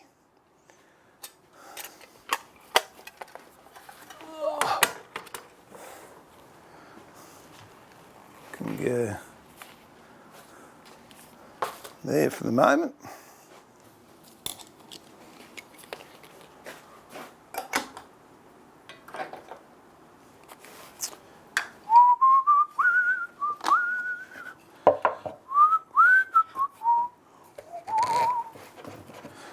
Wonderful.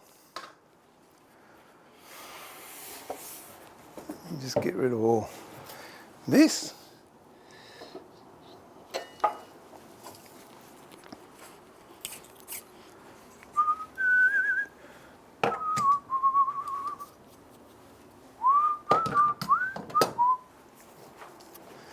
Boom, boom, boom. Boom, boom.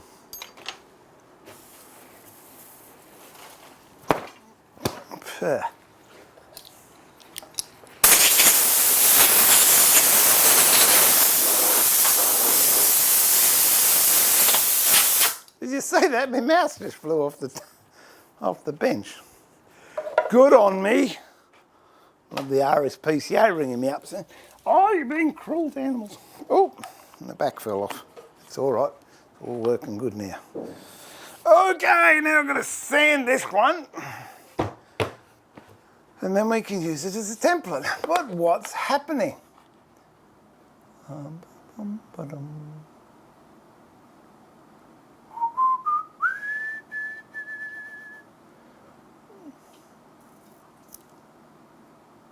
Have I ignored you that much? Oh, I'm sorry. I've been engrossed. Where did we get up to?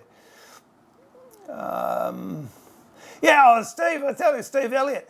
Bob, I've got a couple of cars, and one of them is a little MX-5 or a meter, little two-door soft-top Mazda sports car. And I had a pack of the licorice all sorts in there. The windows were down and the soft-top was up. And that fat lump of a dog there actually jumped in. How he got in there, I don't know. He jumped in, ate the whole bag and jumped out, and I went in, I'll go for a coffee, and I drove up the road to have a coffee. Oh, I fancy a licorice also. There was an empty bag. So, yep, must be something in there that drives dogs nuts. I love them. Hey, Erica. Hello from Asheville. My husband and I are addicted to you. Oh, well, that's nice. I suppose you got to be addicted to something. I'm non-fat. There you go. And I'm good. I'm not bad for your health. So I appreciate that. Thanks, Erica. Oh, dear. Okay, not football fans. Small world. It's paid bits of gross. Yeah, we see that. Nice to see. There you go. I think everyone has grabbed a hold of a hot bit in one time. Yeah, I do it to my grandson. Now remember, this is hot. Yeah, all right. Yeah, take it. I just told you it was hot. Yeah, but I didn't think it was that hot. I hope he's not. No, he's homeschooling at the moment. He's doing some schoolwork. He's a good boy. The cheapest forcing bits. Well, that's not bad, Roy. I see in Australia that would equate with the American dollar. That would equate to about, $60 to $100, so that's fair.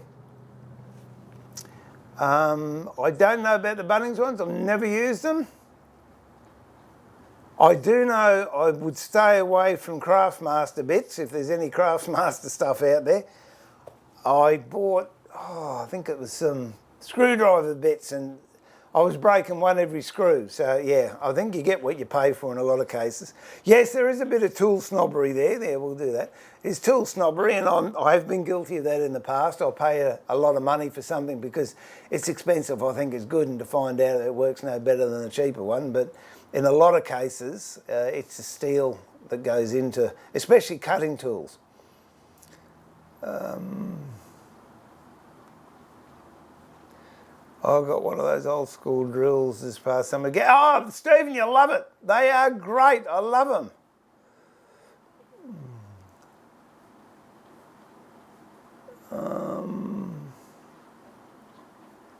Actually, let me have a look at that Bunnings one, see what they got. I'm just checking out the Bunnings one. Ultra. They do router bits too, I think. Yeah, I'll give them a go. Give them a go. I'll look for $27. Who cares? I'm sure they would work fine. Now I've lost my place. Where am I? There I am.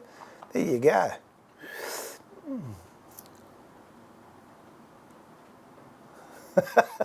Oh, he's a mutt. I tell you, I don't know, have you seen, you get boxes of these celebrity or favourites. It's a cardboard box, sort of trapezoid shape, cellophane top, and it's full of crunchies and picnics and, what's the other stuff? Crunchies, picnics, morays, flakes, Turkish delights, all that. Just mini bars. He knocked off a 750 grand box, and people say, oh, don't give chocolate to your dog, it's not good for him. Doesn't worry him. And they're all sealed in separate metallic type wrappers. He ate the lot. He was pulling aluminium for a week. The only thing that was left was a little bit of cardboard from the top and the cellophane. Everything else went. So yeah, you just got to, if I go in and I'm slack and I want to eat tea watching TV, and we've got the air conditioner in the bedroom, we'll go in the bedroom and watch TV in there. I have to, if I go to the bathroom or anything, I have to put my tea or my dinner in the wardrobe on the top shelf. You put it on the bedside table and jump on the bed and woof it. Tell you, I had a laugh the other day, true story. I hope my son's not watching. We had a big storm through and it blew all the washing off the line. And I'm picking up bits and pieces, and I said to my son, can you give me a hand? And he's got a flat out the back of the house. Oh, you righto. I said, look, it's blowing a gale. I'll pick your washing up. Yeah, righto. So he came in, he was tired. He came out, gave me a hand, we picked all the wet washing up, and he went back inside. And while we were doing that, Bob had gone in and knocked off his chicken dinner. So, there you go, Bob, winner, chicken dinner. Yeah, the young fella wasn't impressed at all with Bob. He spent the rest of the day very close to me. He's an opportunist dog, that one.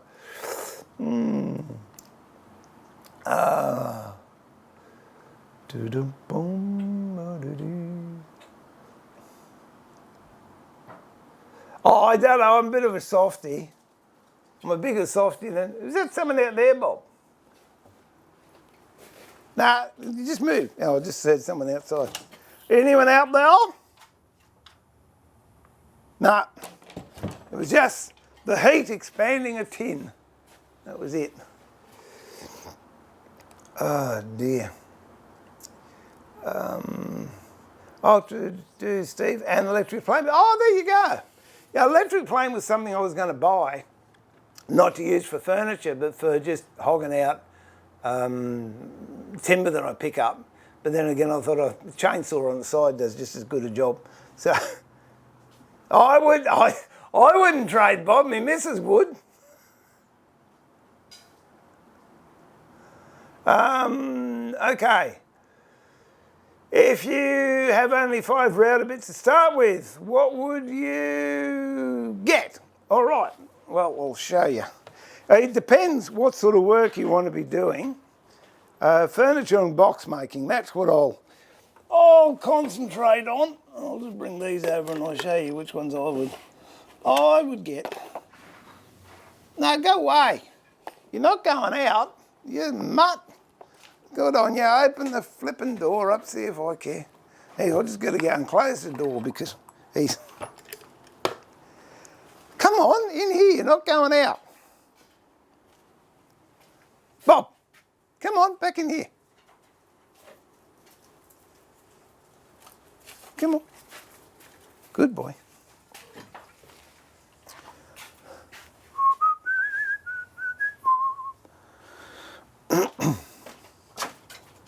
Or are you thirsty, mate? Perhaps you're thirsty, is that it? I'll get you a drink. Wait a minute.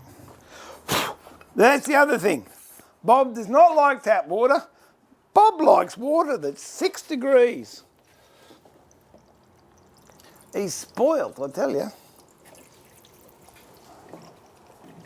Spoilt, spoilt, spoilt, aren't you? Here we go.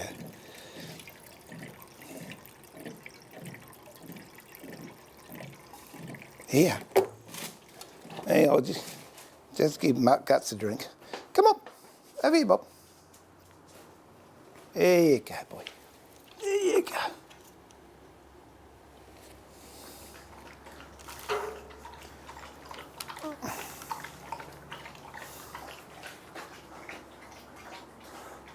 And who's a spoiled dog? Yeah, you are. Go on, finish it off. You're happy now. Is that good? All right.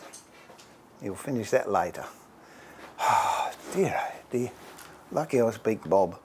Okay, the router bits. I would get a straight bit. Now, the interesting thing is years ago, well, years and years ago, you used to buy timber from the hardware shop at 7/8 or 22 mil. Then they changed it to 3/4 of an inch or 19 mil. So in those days, you would get a 7/8 router bit, straight bit, or a 19 mil. But what I'm noticing now, if you go to the big box hardware shops, they are 18 mil. So that being the case, I would get an 18 mil straight bit, which is that one. So let's go like that. There you go. I'd get an 18 mil straight bit. That way, if you're doing some furniture and you're slotting stuff together, that is going to be the width of the timber you're currently buying. And if you're using that, I would get a round over bit like that, so you can put nice edges on it. I think that's about a 3/4 inch or a 19mm round over bit. There you go, put them that way. Actually, I'll move this and give you a nice clean bit of. And depending what you want to do, you can get a 45, which I'm looking here to see if I've got one. No, I don't think you'd use it. That one, they're nice, but I seldom use them. That gives you a round over. That will give you a channel or a cove, if you like. But no, I'd stick with those two. If you're going to do copy work, definitely get a follower, which is a straight bit with a round bit, goodness, a bearing on the top, and that means you cut one shape out, you can then copy it using this, so that's handy. And in all honesty, that is all I would buy. Later on down the track, if you wanted to get into doing reading work, you could use, I wouldn't get one that big, I'd get a smaller one, which I've got somewhere. That's called a core box bit, and down the side of bookcases or cabinets, I don't know if you've ever seen the styles, and then they've got long lines, sort of curved lines, maybe 3 at a time. That's called reading, and that's what you use that with. But that's it, honestly. So yeah, I'd only buy 3 if that's what I was going to do. You might find if you're doing boxes or something, you'll need a thinner one, thinner straight bit. But I would say the majority of all the work most people do, that is all they use. A round over, a narrow straight bit, and a straight bit for the width of the timber you're using. You can get into all sorts of other bits and pieces. This is called a slot cutter. But for what you'd use that for, you'd get away with a smaller router bit. This is called a lamb's tongue, which is for doing the edges of large dining room tables. And that's one, if your blood pressure's a bit low, you can put it in and it'll definitely raise your blood pressure. Sounds like a Cessna going off. I hate using that one. Oh, that's another lamb's tongue. Or no, that's an ogee, a Roman ogee, that one. But they're just different profiles that you need. These I use for making cock beating for cabinets. But, you know, I doubt if you'd use one of those. There are dovetailing jigs if you're going to use machine dovetails. But for the amount of time it takes you to set up a router to do a dovetail, you might as well learn to cut them by hand. Oh, and that's an F-slot cutter, which is something they use on flooring and what's that called? Shiplap paneling. As you can tell, I haven't used that for ages, and I doubt if I will. And that's just a square cornice cutter, which again, one of these is going to do exactly the same job. And then you can get right down into really fine little bits, but this can't even get the bit out. Oh. But, you know, they're specialist jobs. So in answer to the question, I think Stephen asked that question, didn't he? Let me have a look. Yeah, so look, 3 router bits and, no, 3 router, well, if you've got a saw table, you don't even need the little router bit. You can get away with just 2 router bits. So there you go, not that expensive.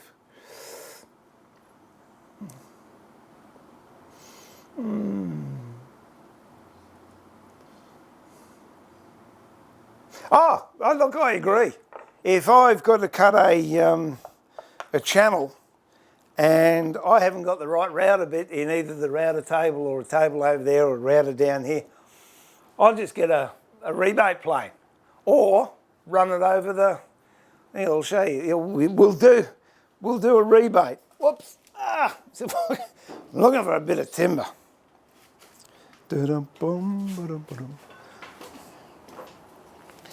Oh, there you go, all right. So if I wanted to cut a rebate in this, I'd have to get that router bit that I had and then set it up and set the depth, and I wouldn't do it in one pass either, I'd do it in several passes. But we want to run a rebate on that, we'll just go over to the saw, providing I can get to the saw, which would be nice. Where is it? There it is. Just had to look, see where it was. Move this rubbish out of the way. Oh, yeah, for me it's much quicker to just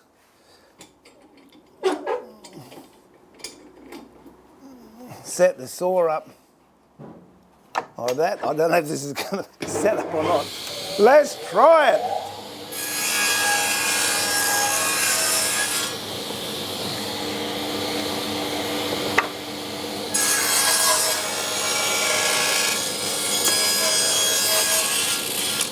There you go.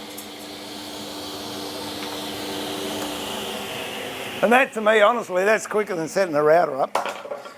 So depending on what tools you've got around the place, or even if you've got a Stanley 45 and it's set up,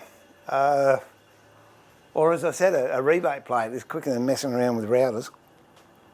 I do use routers, I won't lie, and there are a lot of times when they're the best option, but there is a lot of times when they're not the best option, but people use them because they've got them. The other thing with, I've done some videos where I've cut cornices and I use hand planes, and it's quicker to use a hand plane or moulding plane than it is to set your router up, for two reasons. One is you haven't got the time to set it up and measure it and all that. But when it's finished, and you've finished it off a, where's that bit of pine that I just threw away?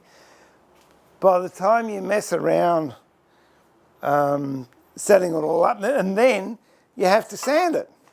Whereas if you've already got it half done with the planes, you don't have to sand. There's no sanding required. I'll just see if I can see that.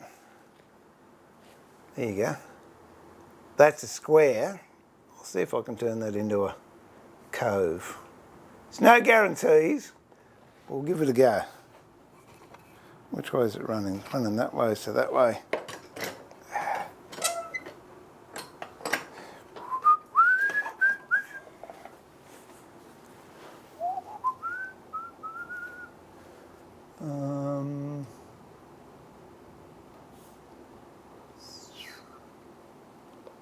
There you go. All right. I forgot I had that one. And the one I want's not there. I'll use this one. I'll give this a go. I don't know if it's set or anything.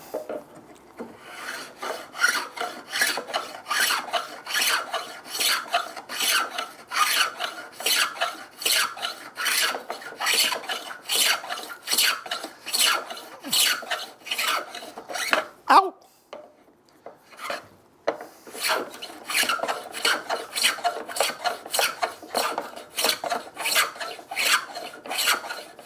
I went a little bit deep with that saw cut, I think.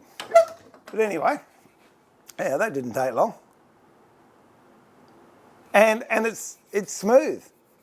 I don't have to sand it or worry about anything like that. So, yeah, I agree. Hand tools are a lot quicker.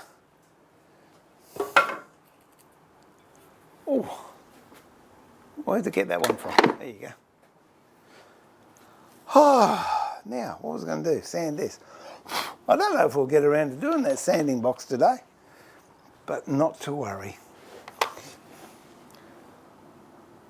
Oh.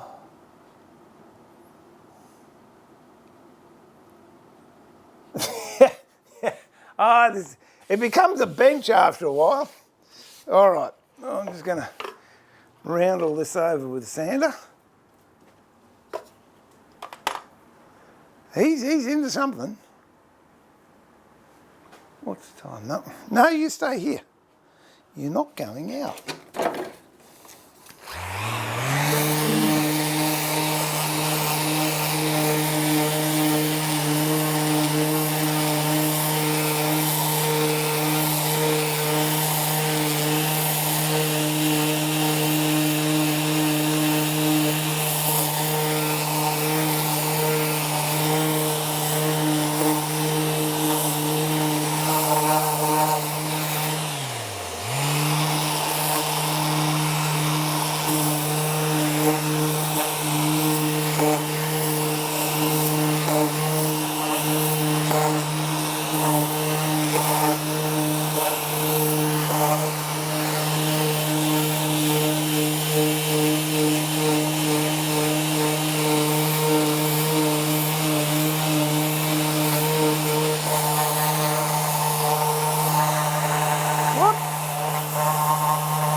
Knocked my stream deck off.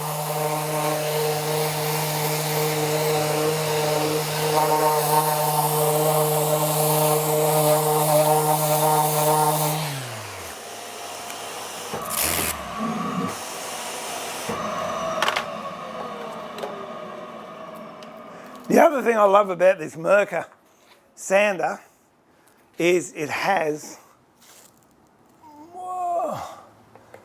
multiple holes, so you don't have to line it up, you just throw it on and away you go.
I think I said before, this slip mat, it's got to be 96, 2006.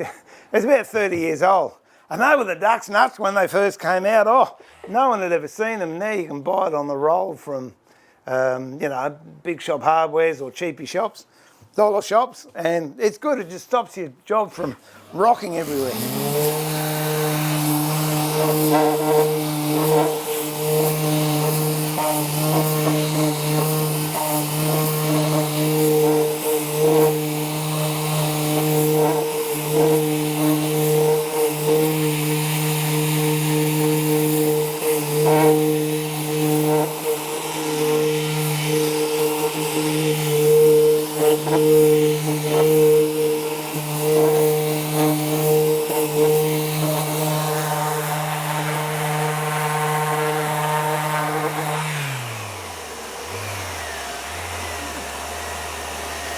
The way I do the corners, instead of coming straight down like that, which can flatten it out, you sort of go around and then around, like that, and then at 90 degrees, and then you can go like that and over the edge.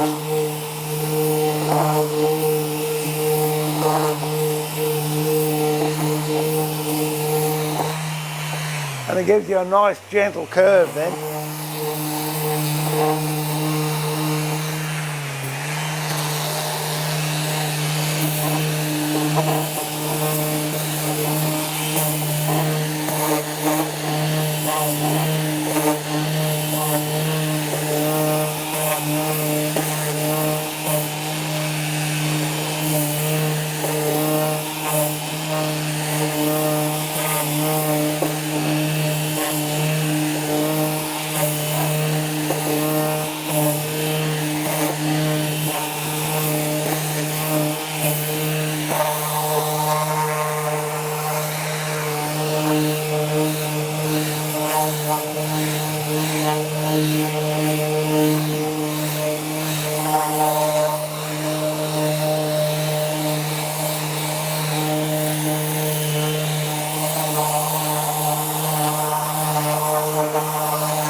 Okay, and I'll show you what I mean, using that as a template. Ow!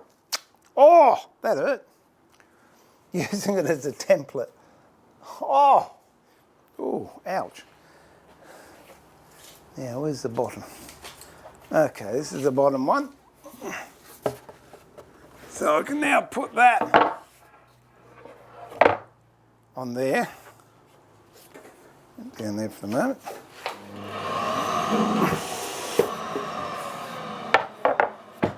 Put that on top and level it all up.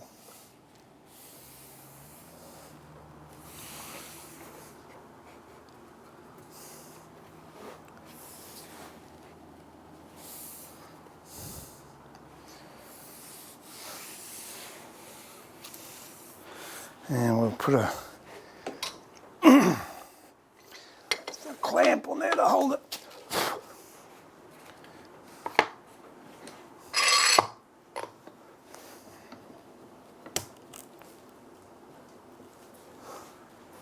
And we've got one there.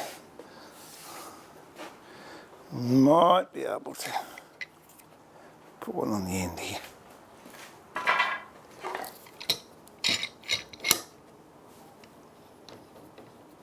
There you go.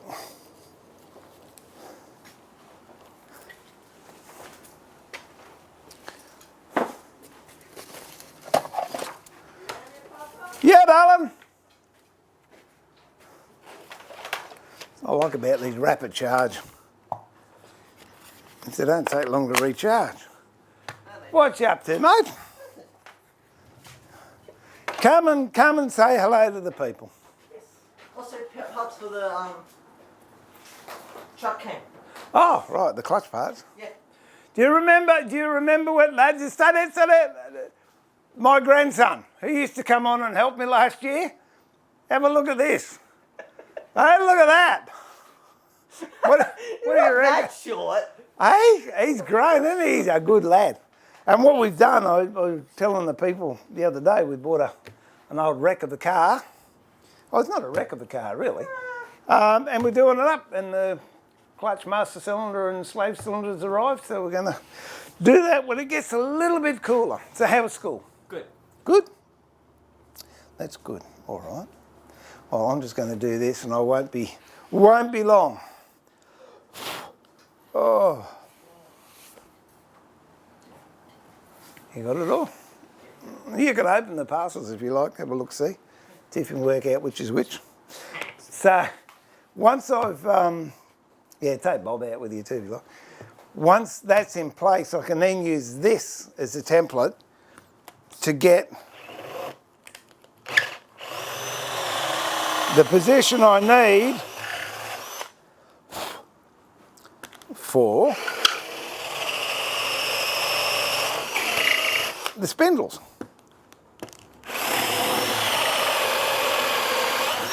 The important thing is make sure you've got it up the right way. If not, you're going to ruin your top because you're going to have holes where you didn't want them.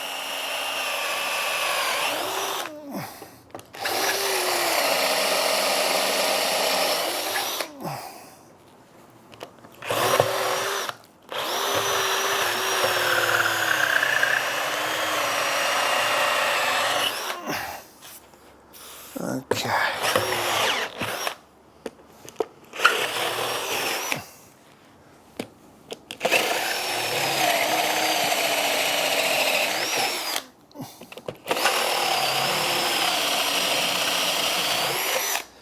And conversely, just make sure I've done them all. When you do the top, you obviously do the underside of the top, and then all your spindles should line up quite nicely.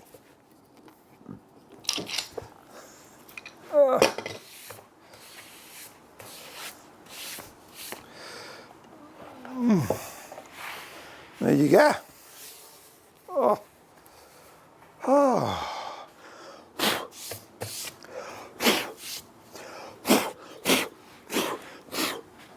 Oh. And then what I'll do, I'll do that now. I drill them down to the depth of the forcing bit.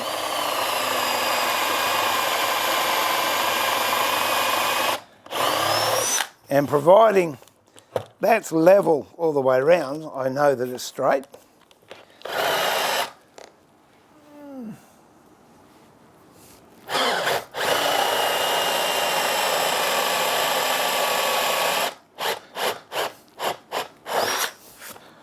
See, that's level all the way around. So it's got to be straight.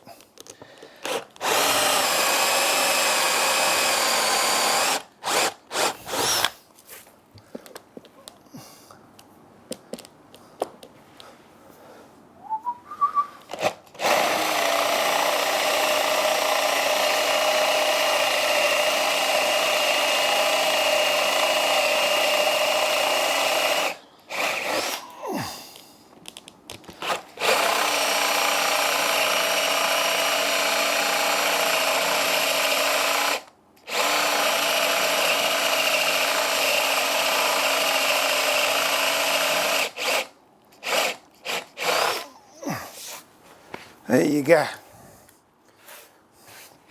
Oh. Bring this back up now. Oh dear. Anthony, boy, yeah, I tell you what, you prefer to feed him for a week than a month. He's gone. Oh, g'day, Brian. Good to have you on board, mate. In case you're wondering what Brian and Ray are talking about, that little disc next to them means they have been members of the Woodworking Masterclass YouTube channel for over a year. You get a black one when you join, then you get I think it's a blue one, then a green one, and then that one, and there's a couple of others down the track. So what I'm going to be doing, I haven't totally worked it out yet, but I think what I'd like to do is these strings, I might leave them up for a week, and then they're going to go into a repository. I said that right, didn't I? A repository on the Woodworking Masterclass YouTube members channel, which means then you can refer back to them whenever you like, but I'll take them off of mainstream YouTube. So that's one of the benefits of being a member. I haven't thoroughly worked it all the way through yet, but that's what it is. Oh yeah, 2 years, 12 months is red and gold. They're red and purple. There you go. Thanks, Ray. It's been a while. Yeah. Now the reason I haven't got that in a drill press, Brian, is number one, the throat of the drill press that I've got down here isn't big enough. And also, you're trying to hold this whacking big thing, you got a tool table like that, and then you got to reach over it, and then you got to turn, a drill press would be better, but had you been here earlier, the reason I like doing this with a forcing a bit is, as I was explaining when I was doing that, I can tell when I'm drilling straight, whereas if you just got a normal drill bit in there, you might think you're going straight down here, but it can be off. Whereas with forcing bits, you can tell, if it's equal all the way down, it's going to be straight. So that's all good. Oh,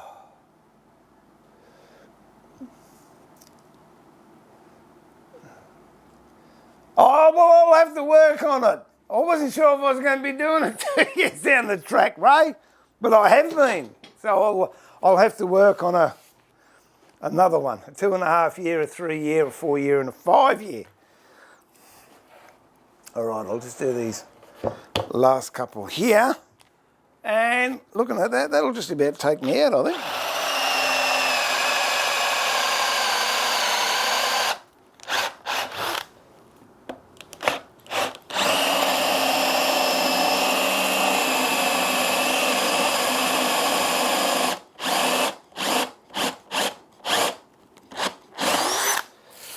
There you go. Oh, well, I think that's been a good morning's work. I did much more than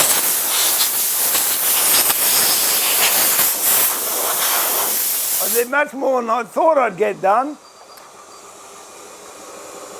but I didn't get as much as I'd like to have got done. Because I suppose when you're chatting, it takes a little bit longer to get these things done. So I could finish sanding that front off, and then I might do the top bit off air. I don't know. We'll see. Yeah, I'll most likely do that off air. And I think we might have a bit of a stream in the turning shed later on in the week, if I'm brave enough. I was talking to Theo about it the other day, and I said, mate, I'm not brave enough to do wood turning whilst I'm streaming. And he laughed. So I don't know if that was to goad me into doing it or what. But anyway, I'll be catching up with Theo later in the week too and having a coffee, and I'll send his good wishes off to you.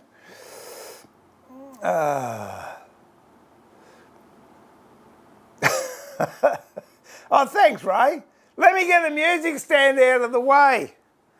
Oh, dear.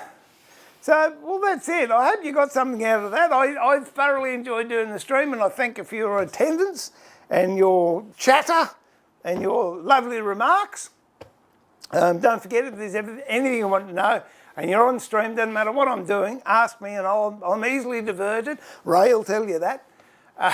So will Delta, so will Max, so will Steve, so will Brian, anyone else. And it's, it's just fun working, but there's a lot of different things I want to do. As I said on the first stream of the year, I want to get in and make some kaleidoscopes. Which, hello, oh, here comes the boss. Come and say hello. So everyone said, Anthony's changed. He has, hasn't he? You see, she hasn't, she's got shorter and fatter. Oh, thanks. I was just told that I look great. I didn't say you don't look great. I just said to them. You said I was fatter. No, I didn't. No. Flatterer. Oh, you're a flatterer. You're so full of it. Did I win, boys? Did I get out of that one, or am I in for it when I stop the stream? No. I've just become a lot calmer, a lot more tolerant. When did that happen? Did you find some new medication? Overnight. No, there's not. It hasn't kicked in. It's not that you're calmer or tolerant or more laid back. Is we get tired a lot quicker, and we're knackered most of the time. So absolutely. It's your turn to be on the roof this afternoon. Not happening. No, Susie, she's my watchdog. And I mean that in the nicest sense, all right? She sits down and she catches me if I fall. She said, no, you're starting to totter a bit too much. You're swaying too much. Come down. Does he listen? I did the other day. I built another shed. Between two sheds. You know, you've got a pathway. Well, that's a waste of space. So I got on there and put another roof on it to give me another shed, which I've moved the bandsaws and dust extractor and sanders and that. So all the do you like it? Look, the boys have got me, and girls have got me going. No, that's all right. I should stop sweating on it. No, that's all right. And anyway, I was putting the... degrees, guys. Is that all? I thought it was about Probably 40. more. Oh, that's putrid. And I was up on the roof, screwing the new roof over the two sheds, and it started to rain, and so he said, "Get down, you idiot!" And I said, "Well, I'm not going to get down because I got up here and I don't want to get up here again, but I'll tell you what, give me up a cordless drill and I won't use the power drill." How's that? So we compromised, didn't we? We did. I was telling them all about your new shed you're forcing me to build. Yeah. Yeah. Absolutely. No denial on the forcing there, boys and girls. No, that's it. Get into it. Get in and do some stuff as well. I haven't shown you. You've got a shed bigger than I've got up there. You got more toys than I've got. You got more fabric than I've got timber. Don't tell fibs. I Don't tell fibs. unroll all your fabric. No. That'll take you 2 weeks. Not happening. Now, you could wrap the house up with the stuff you've got. Probably could too. Yes. But it's all right. I've got some good things coming out. She's making a bedspread for the bed that I'm making, and I think I'll finish my bed first. Along with making one for my nephew. Yeah, it's big. It's What is it? massive. 3 metres by... It's, if you go by inches, it's 106 inches wide and 116 long. So I don't know what that comes in metres. It's but big. It's big. Blasted big. It's good. And I was going to sew it for you, but no, you took it. There you go. All right, guys. I'll catch you all later. All right.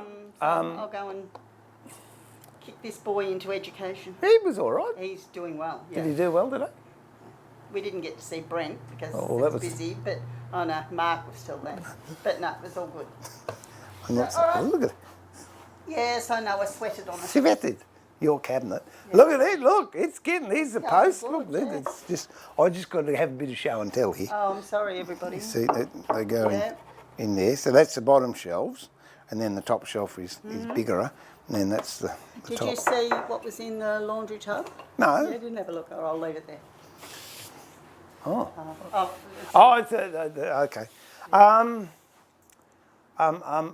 I haven't had break yet. Can you? you're asleep. Yeah, I know. No, can you turn the aircon on in the office? Yes. Because I'll come up and have that, and I might have a grandpa nap. I allowed to. There you go. So that's it. Ray reckons I'm eating in the shed tonight.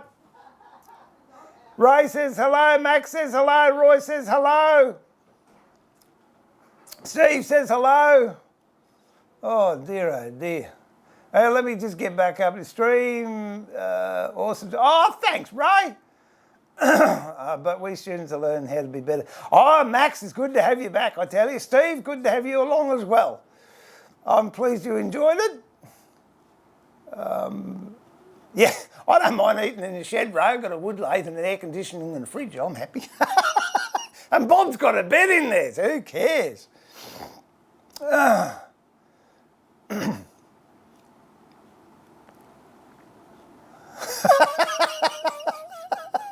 Yeah, no, it's all good. Mate, after 43 years, if you're not used to each other by now, you never will be. Okay, so that's it. Thank you, everybody. I really appreciate your company, your support, and your banter. So I'll do another stream during the week. Can't promise exactly when because I'm not sure what's happening. Could be tomorrow, could be in 2 days' time. We might do one up in the woodturning shed and I'll turn a bowl. That'll be fun. But I'll get back to the normal streams like today. This will be a regular one, get more videos up. And we'll get stuff cooking. As I said before, if you want to know anything and I'm halfway through doing something, don't worry. Ask me and I'll stop, help you best I can. Look forward to your company. And this is Steve pulling the shed door down and saying, remember to keep it sharp. But more importantly, keep it safe, look after yourself, be kind to each other. And I look forward to having your company in a workshop, near a workbench in the very near future. Until then, God bless and may your God bless you. There you go, that's a nice way, but may your God bless you and I will catch you later on. Bye for now.